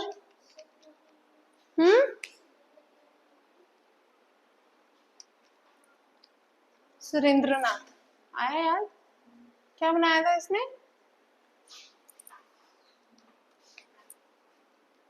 इंडियन एसोसिएशन ऑफ कलकत्ता। जगी दिमाग की बत्ती। यस, हाँ यस। गांधी जी के पॉलिटिकल गुरु कौन थे? बता दूं ये? पता है गांधी जी ने किससे सीखा था सब कुछ? आएगा याद, जब मैं लिखना शुरू करूंगी तब तुम्हें पूरा नाम याद आ जाएगा।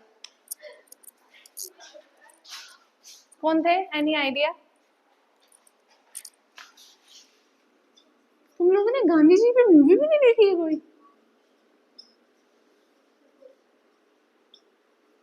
Gopal Krishna Gokhale. He was also moderate leader. He was the political guru of Mahatma Gandhi, जिससे और इन्हीं के रिकमेंडेशन पे गांधी जी तो लॉयर बन चुके थे, वो केसेस वगैरह, तो जब वो इंडिया आए इन्हीं के रिकमेंडेशन पे गांधी जी ने पूरे इंडिया का टूर किया था और उनको इंडिया को उन्होंने बोलता कि समझो कि क्या हो रहा है, फिर उन्होंने सत्याग्रह शुरू किया था। S.N. बैनर्जी, बड़े लोग तिलक जी को भी इसी में पढ़ते हैं, पर he was majorly extremist leader. बड़े सारे थे जो मॉडरेट की तरह शुरू हुए, but due to less results they declined towards the extremist phase. Clear हुआ? एक और है केटी तेले। केटी तेले, इसको मेरा असर हो गया। केटी तेले, TAILAY AY। अब एक छोटा सा स्टार से पॉइंटर लिख लो, साइड पे लिखना है, बीच में लिखना है, जहां भी आप लोगों को अच्छा लगे।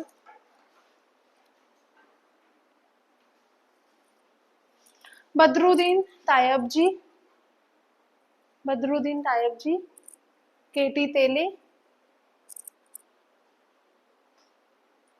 बदरुद्दीन तायब जी, केटी तेले and Firoz Shah Mehta are known as jewels of Bombay. Jewels of Bombay. 2 pointer बन गए। बॉम्बे, कौन कौन से बने पॉइंटर? बॉम्बे। ये तीनों कहाँ से थे? बॉम्बे। और ये तीनों प्रोमिनेंट लीडर्स थे, ये नेशनलिस्ट लीडर थे बॉम्बे के, और इन तीनों को क्या बोला जाता है? Jewels of Bombay. वो तुम्हें मैच दी फॉलोइंग बोलेगा, रिकग्नाइज बोलेगा, रिकग्नाइज करो ज्वेल्स ऑफ बॉम्बे। ठीक है, मतलब उसने ऑप्शन दिए होंगे, तीनों भी दिए होंगे, बीच में गलत भी डालेगा, तो फिर वो बोलेगा कि आइडेंटिफाई करो सही कौन सा है।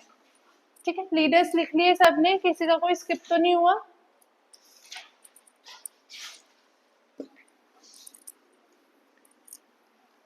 अब मॉडरेट लीडर्स कौन थे ना, वो क्या बोलते थे? वो ब्रिटिश रूल के फर्म बिलीवर्स थे, वो ब्रिटिश रूल में मानते थे। सिंपल सी बात है, वो ब्रिटिश रूल में अभी मानते थे, वो इंडिपेंडेंस में भी मांगते थे, वो इंडिपेंडेंस में भी मानते थे और ब्रिटिश रूल में भी मानते थे। पर फर्क इतना था कि ये बोलते थे कि अभी वो टाइम नहीं आया है कि हमारा देश आजाद हो, क्योंकि हम तैयार नहीं है खुद को रूल करने के लिए। 1857 का रिवॉल्ट हुआ, किसी के पास कोई फ्यूचर प्लान था? नहीं था, रिवॉल्ट सप्रेस हो गया, खत्म हो गया।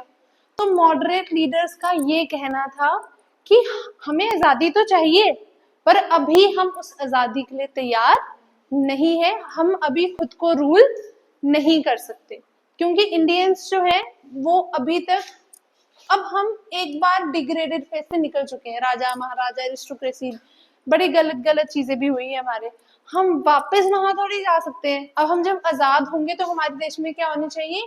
Modern institutions of government, democracy, parliamentary government. तो अभी इंडियंस इन सारी चीजों को नहीं जानते हैं और इन सारी चीजों को नहीं एक्सेप्ट कर सकते, और अगर ब्रिटिश रूल चले गया तो वापस से राजा और महाराजा आ जाएंगे और हमारे देश की मॉडर्नाइजेशन कभी भी नहीं हो पाएगी। तो वो ब्रिटिश रूल को अभी एग्जिस्ट करना, मतलब वो चाहते थे कि ब्रिटिश रूल अभी रहे, तब तक रहे जब तक हम मॉडर्न इंस्टीट्यूशंस नहीं समझ लेते, हमारे लोग मॉडर्न इंस्टीट्यूशन एक्सेप्ट नहीं कर लेते। So this was the belief of the moderates. Clear हुआ पॉइंट कि हमें आजादी तो चाहिए पर अभी नहीं चाहिए, हमें तब चाहिए जब हम उस आजादी के लिए तैयार हो। जब तक हमने आजादी पाई, हमारे पास एजुकेटेड मासेस थी, हमारे पास एजुकेटेड लीडर्स थे, हमारे पास पॉलिटिशियंस थे, डॉक्टर्स थे, लॉयर्स थे, राइटर्स थे, B.R. अम्बेडकर जैसे लोग थे जो समझते थे इंस्टीट्यूशंस को, तभी हमारा constitution is the lengthiest constitution, is one of the lengthiest constitution. और हर चीज कॉन्स्टिट्यूशन में डील की गई है इस तरीके से कि कोई भी section of the society deprived या स्टैग्नेंट ना रहे। क्लियर हुआ मॉडरेट्स क्या मानते थे? तो क्या मेथड होगी इनको?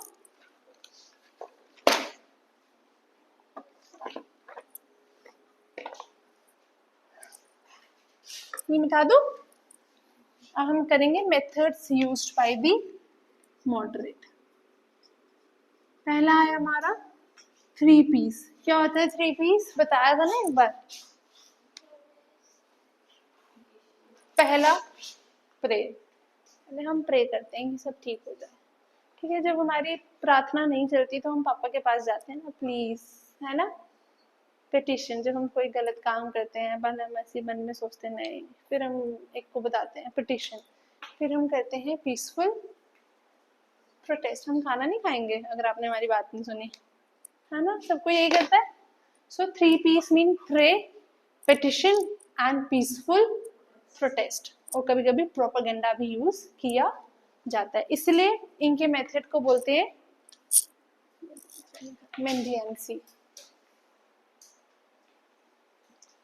मेंडिएंसी मतलब शांति से, पीसफुली ये अपना काम कर रहे थे। गवर्नमेंट के पास जाते थे पॉपुलर डिमांड्स लेके, उनके सामने पिटिशंस रखते थे और गवर्नमेंट को बोलते थे कि प्लीज इस पे आप लॉ बनाओ। गवर्नमेंट मना कर देती थी, ठीक है।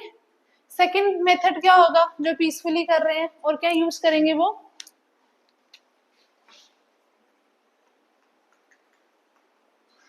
Newspaper. They used newspapers to proliferate their ideas. लोगों तक अपने आइडियाज को पहुंचाने के लिए इन्होंने न्यूज़पेपर यूज किया है। Third, they were in the favour of the British rule, है ना। उन्होंने कभी नहीं बोला हमें ब्रिटिश रूल से आजादी चाहिए, बट दे क्रिटिसाइज्ड। लोगों को तो इकट्ठा तो करना था ना, लोगों के अंदर नेशनलिज्म तो लाना था, लाएंगे नहीं तो लोग सीखेंगे कैसे। तो they criticized the drain of wealth done by the Britishers which heavily impacted the Indian society।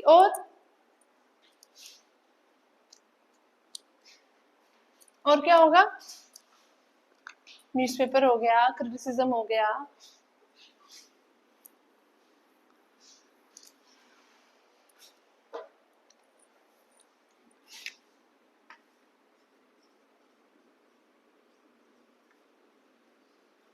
भूल गए। हर साल मिलती थी Congress meetings and conferences, but सिर्फ प्रोमिनेंट लीडर्स की, मेंबर्स की। ये मास बिलीवर्स नहीं थे। क्या मतलब हुआ मास बिलीवर्स का? मतलब ये लोग ज्यादा नहीं बोलते थे, ज्यादा लोग इकट्ठे करके बोलते थे लीडर्स ही है। इन्होंने कभी मासेस पे अपना स्ट्रेंथ रिलाई नहीं किया, ये इनकी गलती थी, इनके कनेक्ट ही नहीं हो पाए। क्लियर हुआ मेथड? अब हम करेंगे इनकी एम्स एंड डिमांड्स। क्या डिमांड्स होगी इनकी? Economic reforms, administrative reforms, constitutional reforms, civil reforms etcetera.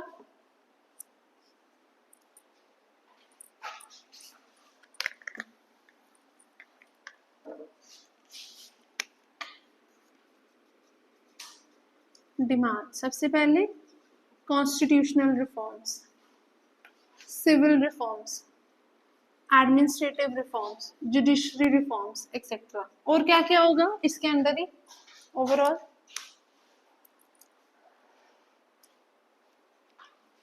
लोगों को इंस्टीट्यूशन सिखाने हैं तो लोगों को एजुकेट करना पड़ेगा। तो सबसे पहला क्या होगा? Education of masses and making them aware of their rights। लोगों को सच बताना है, सब कुछ बताना है, तो फ्रीडम ऑफ स्पीच चाहिए, freedom of speech and expression. और क्या होगा? कैस करो।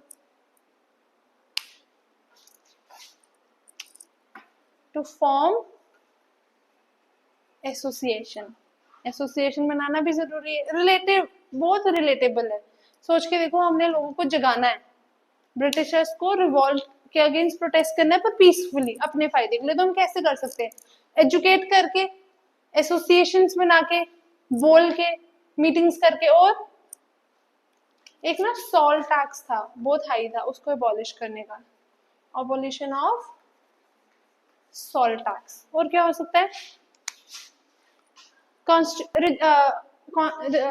जुडिशियल रिफॉर्म में क्या होगा? जुडिशरी को रिफॉर्म करने के लिए उसको एग्जीक्यूटिव से अलग कर दो। पहले क्या होता था, आज के टाइम पे 3 सिस्टम होते हैं गवर्नमेंट के, एग्जीक्यूटिव, लेजिस्लेटिव और जुडिशरी। पहले जुडिशरी अलग नहीं थी, तो जुडिशरी को सबसे पहले एग्जीक्यूटिव से अलग करो। और Indians, yes, participation of the Indians in administration. Indians तब तक नहीं समझ, जब तक हम एक्सपीरियंस नहीं करते हैं तब तक हम कैसे समझेंगे इंस्टीट्यूशंस को. तो हमें भी एडमिनिस्ट्रेशन में इंक्लूड करो. और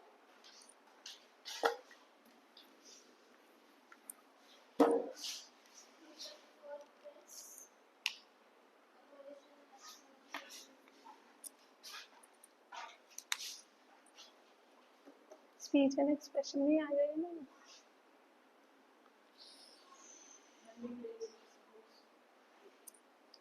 सबसे मेजर तो तुम भूल गए.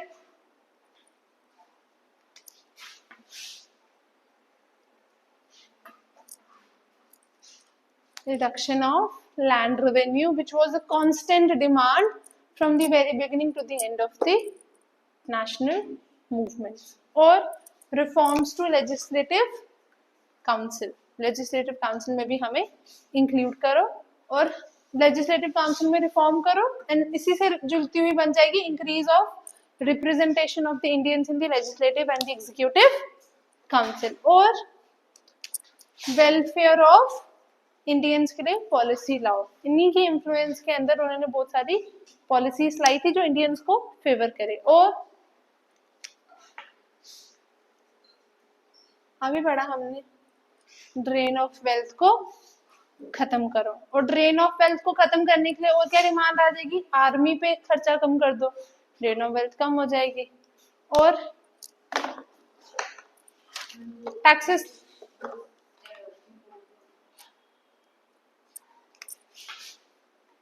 No representation no taxation was their solution. हमें रिप्रेजेंटेशन भी नहीं है तो हम टैक्स भी नहीं भरेंगे.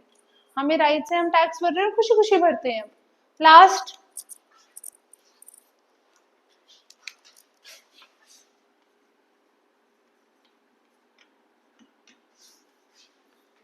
स्वदेशी क्या होता है?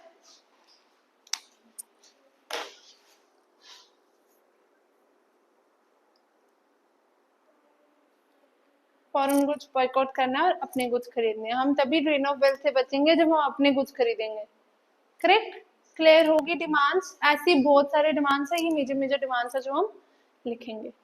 मॉडरेट सी डिमांड है जो उनको लगता था कि ऐसी हो सकती है.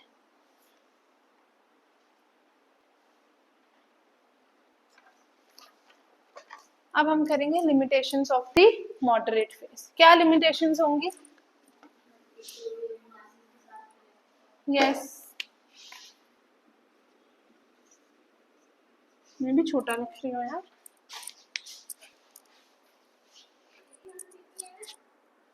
असर हो रहा है मुझे. पहला, they did not believe in the power of masses, जिसकी वजह से जो उनकी नेशनल मूवमेंट थी उसका सोशल बेस जो था वो वीक था. बिकॉज वो नेशनल मूवमेंट जिसमें सारी सोसाइटी की क्लासेस इन है तो वो क्या फायदा. तो सोशल बेस जो था वो नेशनल मूवमेंट का वो हमेशा वीक रहा है. Second, most of the leaders belong to the urban centres. तो वो विलेज एरिया के लोगों तक पहुंच ही नहीं पाए और उनकी एक्टिविटीज भी अर्बन सेंटर्स में रह गई. तो कहीं ना कहीं जो एक मूवमेंट का बेस होता है वो सोशली भी कम था और जियोग्राफिकली भी कम था. And last is they were the firm believers of the British empire. उनको लगता था कि ब्रिटिश उनकी डिमांड्स मान जाएंगे, पर ऐसा नहीं हुआ. क्लियर हो गया यहाँ तक? कोई डाउट? Any doubt? पक्की बात है. लिख ले moderate phase.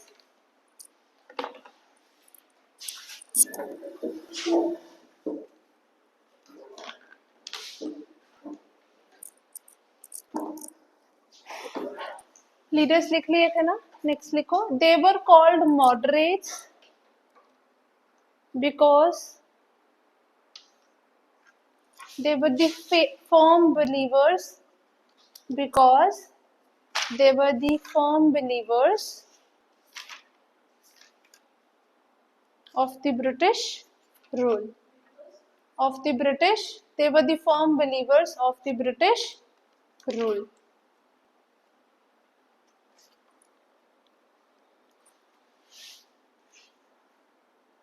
Next point. They were also the firm believers of independence of India. They were also the firm believers of independence of India.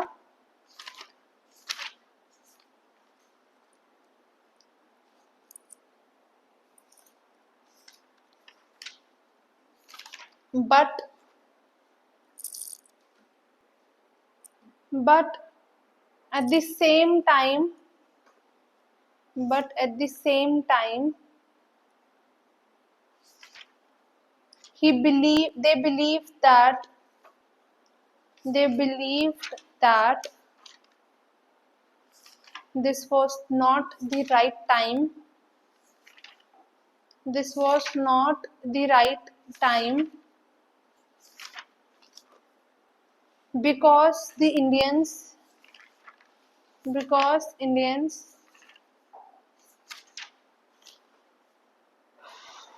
are not trained because Indians are not trained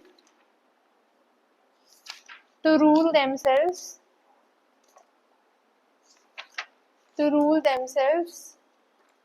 by using the modern institutions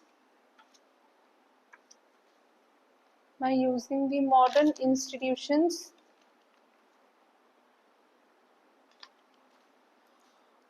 of government like democracy parliamentary system, etc.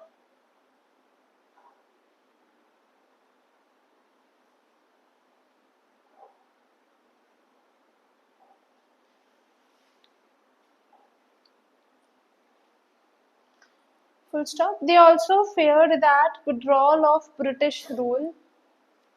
They also feared that withdrawal of British rule. Withdrawal of feared. Dana. They also feared that withdrawal of British rule would provide opportunity to Rajas and Maharajas. Would provide an opportunity to Rajas and Maharajas to establish their old regimes. To establish their old regimes.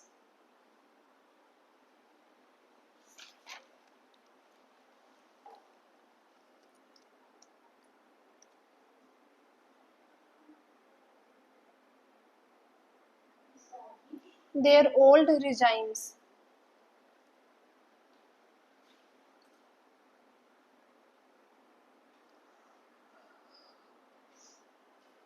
अब सब heading डालो methods used. Methods used. पहला लिखो 3 P's.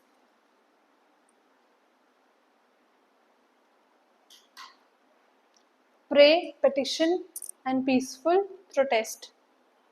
Pray, petition and peaceful protest.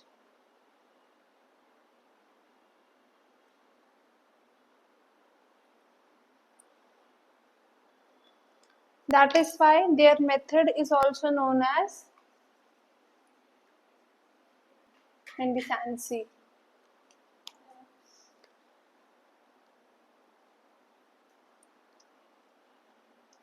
That is why their method is also known as mendicancy.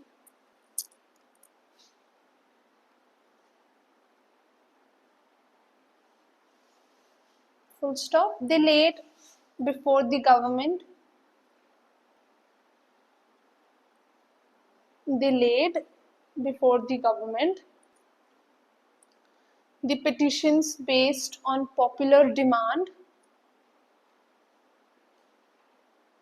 They laid before the government the petitions based on popular demand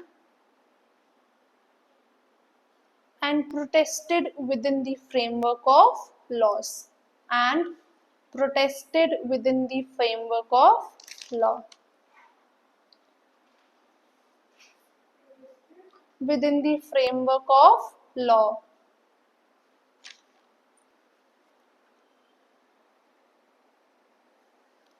next लिखो newspapers.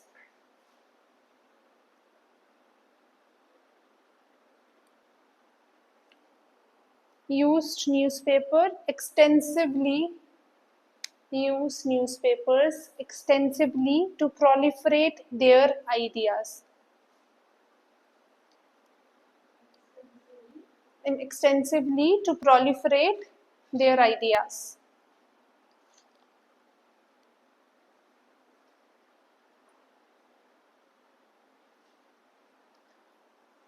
Next लिखो criticized the drain of wealth. Criticized the drain of wealth of India by the Britishers. Criticized the drain of wealth of India by the Britishers. उसको ना cap के साथ page पे लगा लिया करो ऐसे, फिर वो गिरेगा नहीं। बार बार 10 बार गिरा दिया इसने पेन। सच्ची में उससे पेज भी नहीं हिलता है और पेन भी टिका रहता है। Jokes apart. लास्ट लिखो meetings and conferences as they were not the believers of power of masses.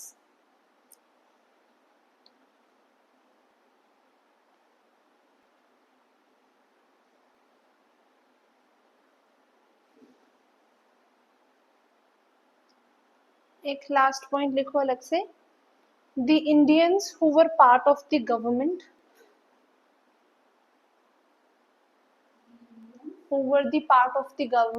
were not allowed to join the Congress. कोई अगर कोई पुलिस में भी लगा, आर्मी में भी लगा, उसको कांग्रेस ज्वाइन करने का हक नहीं था। The government were not allowed to join the Congress.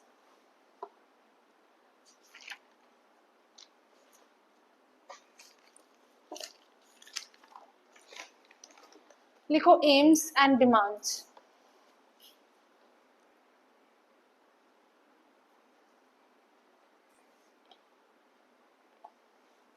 ऐसे बना के लिख लो, ऐसे लिखो their major demands were based on constitutional reforms. Their major demands were based on constitutional reforms, administrative reforms, economic reforms, constitutional reforms, administrative reforms, economic reforms, civil reforms, and others.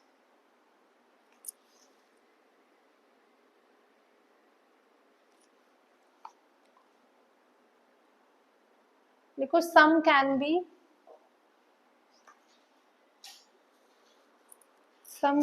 studied as follows. Written or studied as follows.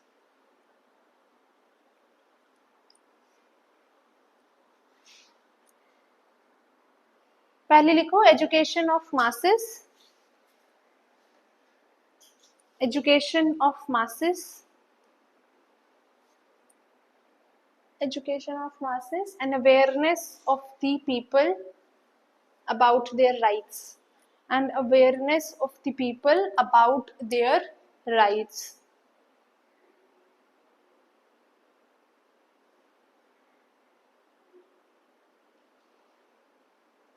Second लिख लिया freedom of speech and expression. Freedom of speech and expression.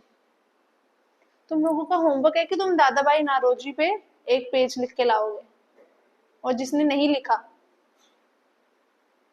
उसमें ये बिठा के लिखाऊंगी, वेली होती हूँ मैं। Freedom of speech and expression. Next लिखो freedom to form association.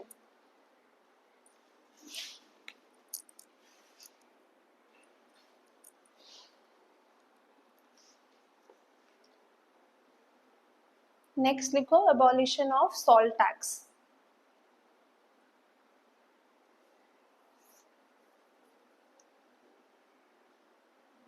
Salt tax. Salt बहुत बड़ा इशू था, मोनोपोली भी उनके पास थी और वो टैक्स भी लगाते थे। मोनोपोली क्या होती है? जिसकी मैन्युफैक्चरिंग और सेल की हक सिर्फ एक ही बंदे के पास है, ऐसे बोलना है, ठीक है। नेक्स्ट लिखो, separating judiciary from executive. Separating judiciary from executive.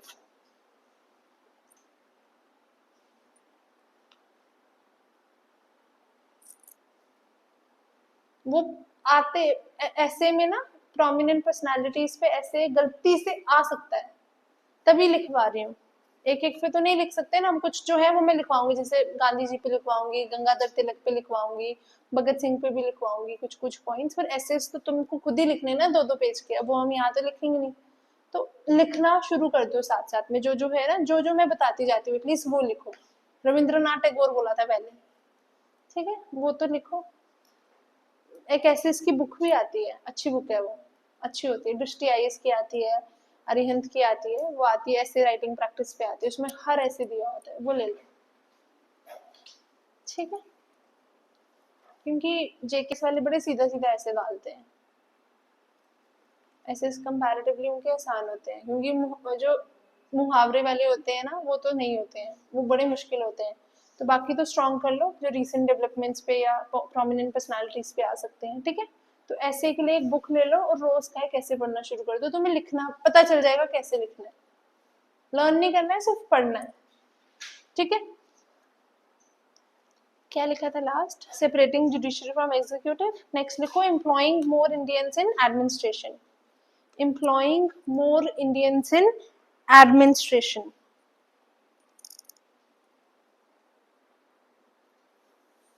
Next लिखो, reduction of land revenue. Reduction of land revenue. Next, reforms in legislative council.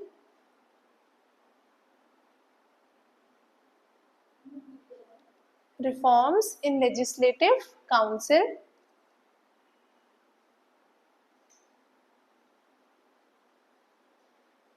लिख लिया? नेक्स्ट लिखो, increase representation of Indians in legislative and executive council. Executive council का मतलब है जो governor की council होती थी उसके साथ ना अभी तक लेजिस्लेटिव काउंसिल भी बन गई थी almost. Representation of Indians in executive and legislative council. Increase representation of Indians in executive and legislative councils. Clear? Next लिखो, policies for the welfare of Indians.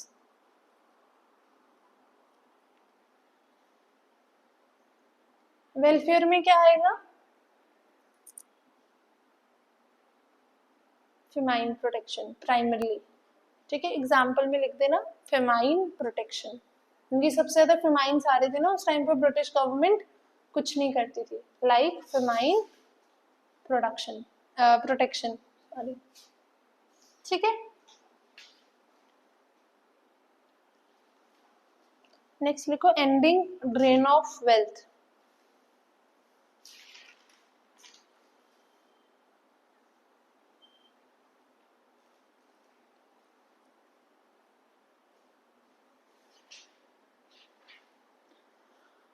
Next देखिए, एंडिंग ड्रेन ऑफ वेल्थ तक, reducing expenditure on army.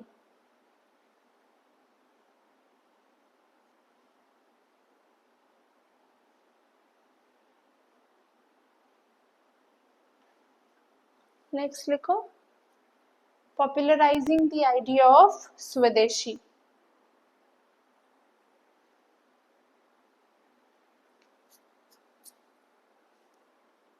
That is use of Indian goods and boycott of foreign goods. स्वदेशी, स्व मतलब अपना, ठीक है। Use of Indian goods and boycott of foreign goods. आगे हम जो करेंगे मूवमेंट, पहली मूवमेंट भी हमारी स्वदेशी मूवमेंट ही है। लोग नॉन कॉपरेशन से शुरू करते हैं अब, है ना, ये लगता है ना। यही लगता है ना, नॉन कॉपरेशन मूवमेंट से मूवमेंट शुरू होती है, सत्याग्रह से। पहले लगता था, अब थोड़ी बोलोगे, यही लगता था ना, तुमने तो मास्टर्स की है हिस्ट्री में, यही लगता था। अच्छी बात है, लिखना चाहिए, गलत भी होना चाहिए इंसान को, तो क्या हो। लास्ट लिखो, नो रिप्रेजेंटेशन नो टैक्सेशन। 14 हो गई, ये 14 मेन डिमांड्स थी। नो टैक्सेशन,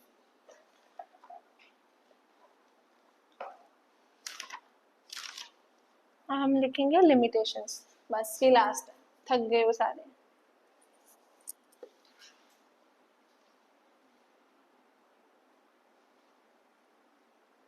पहले लिखो, the social base of the movement, the social base of the movement was very weak.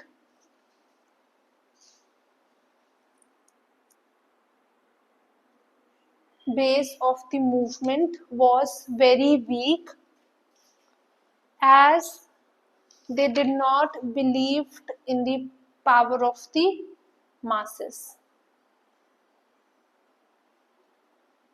As they did not believed in the power of the masses.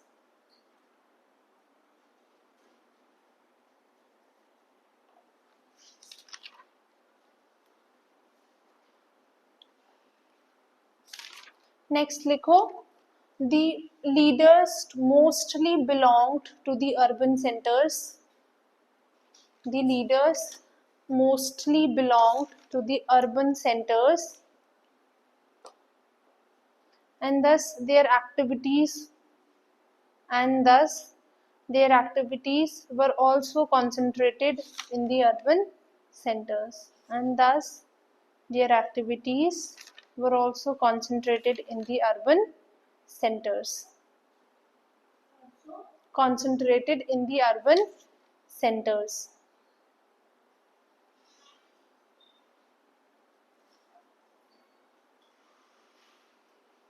Last लिखो, firm believers of British Empire. Believers of British Empire.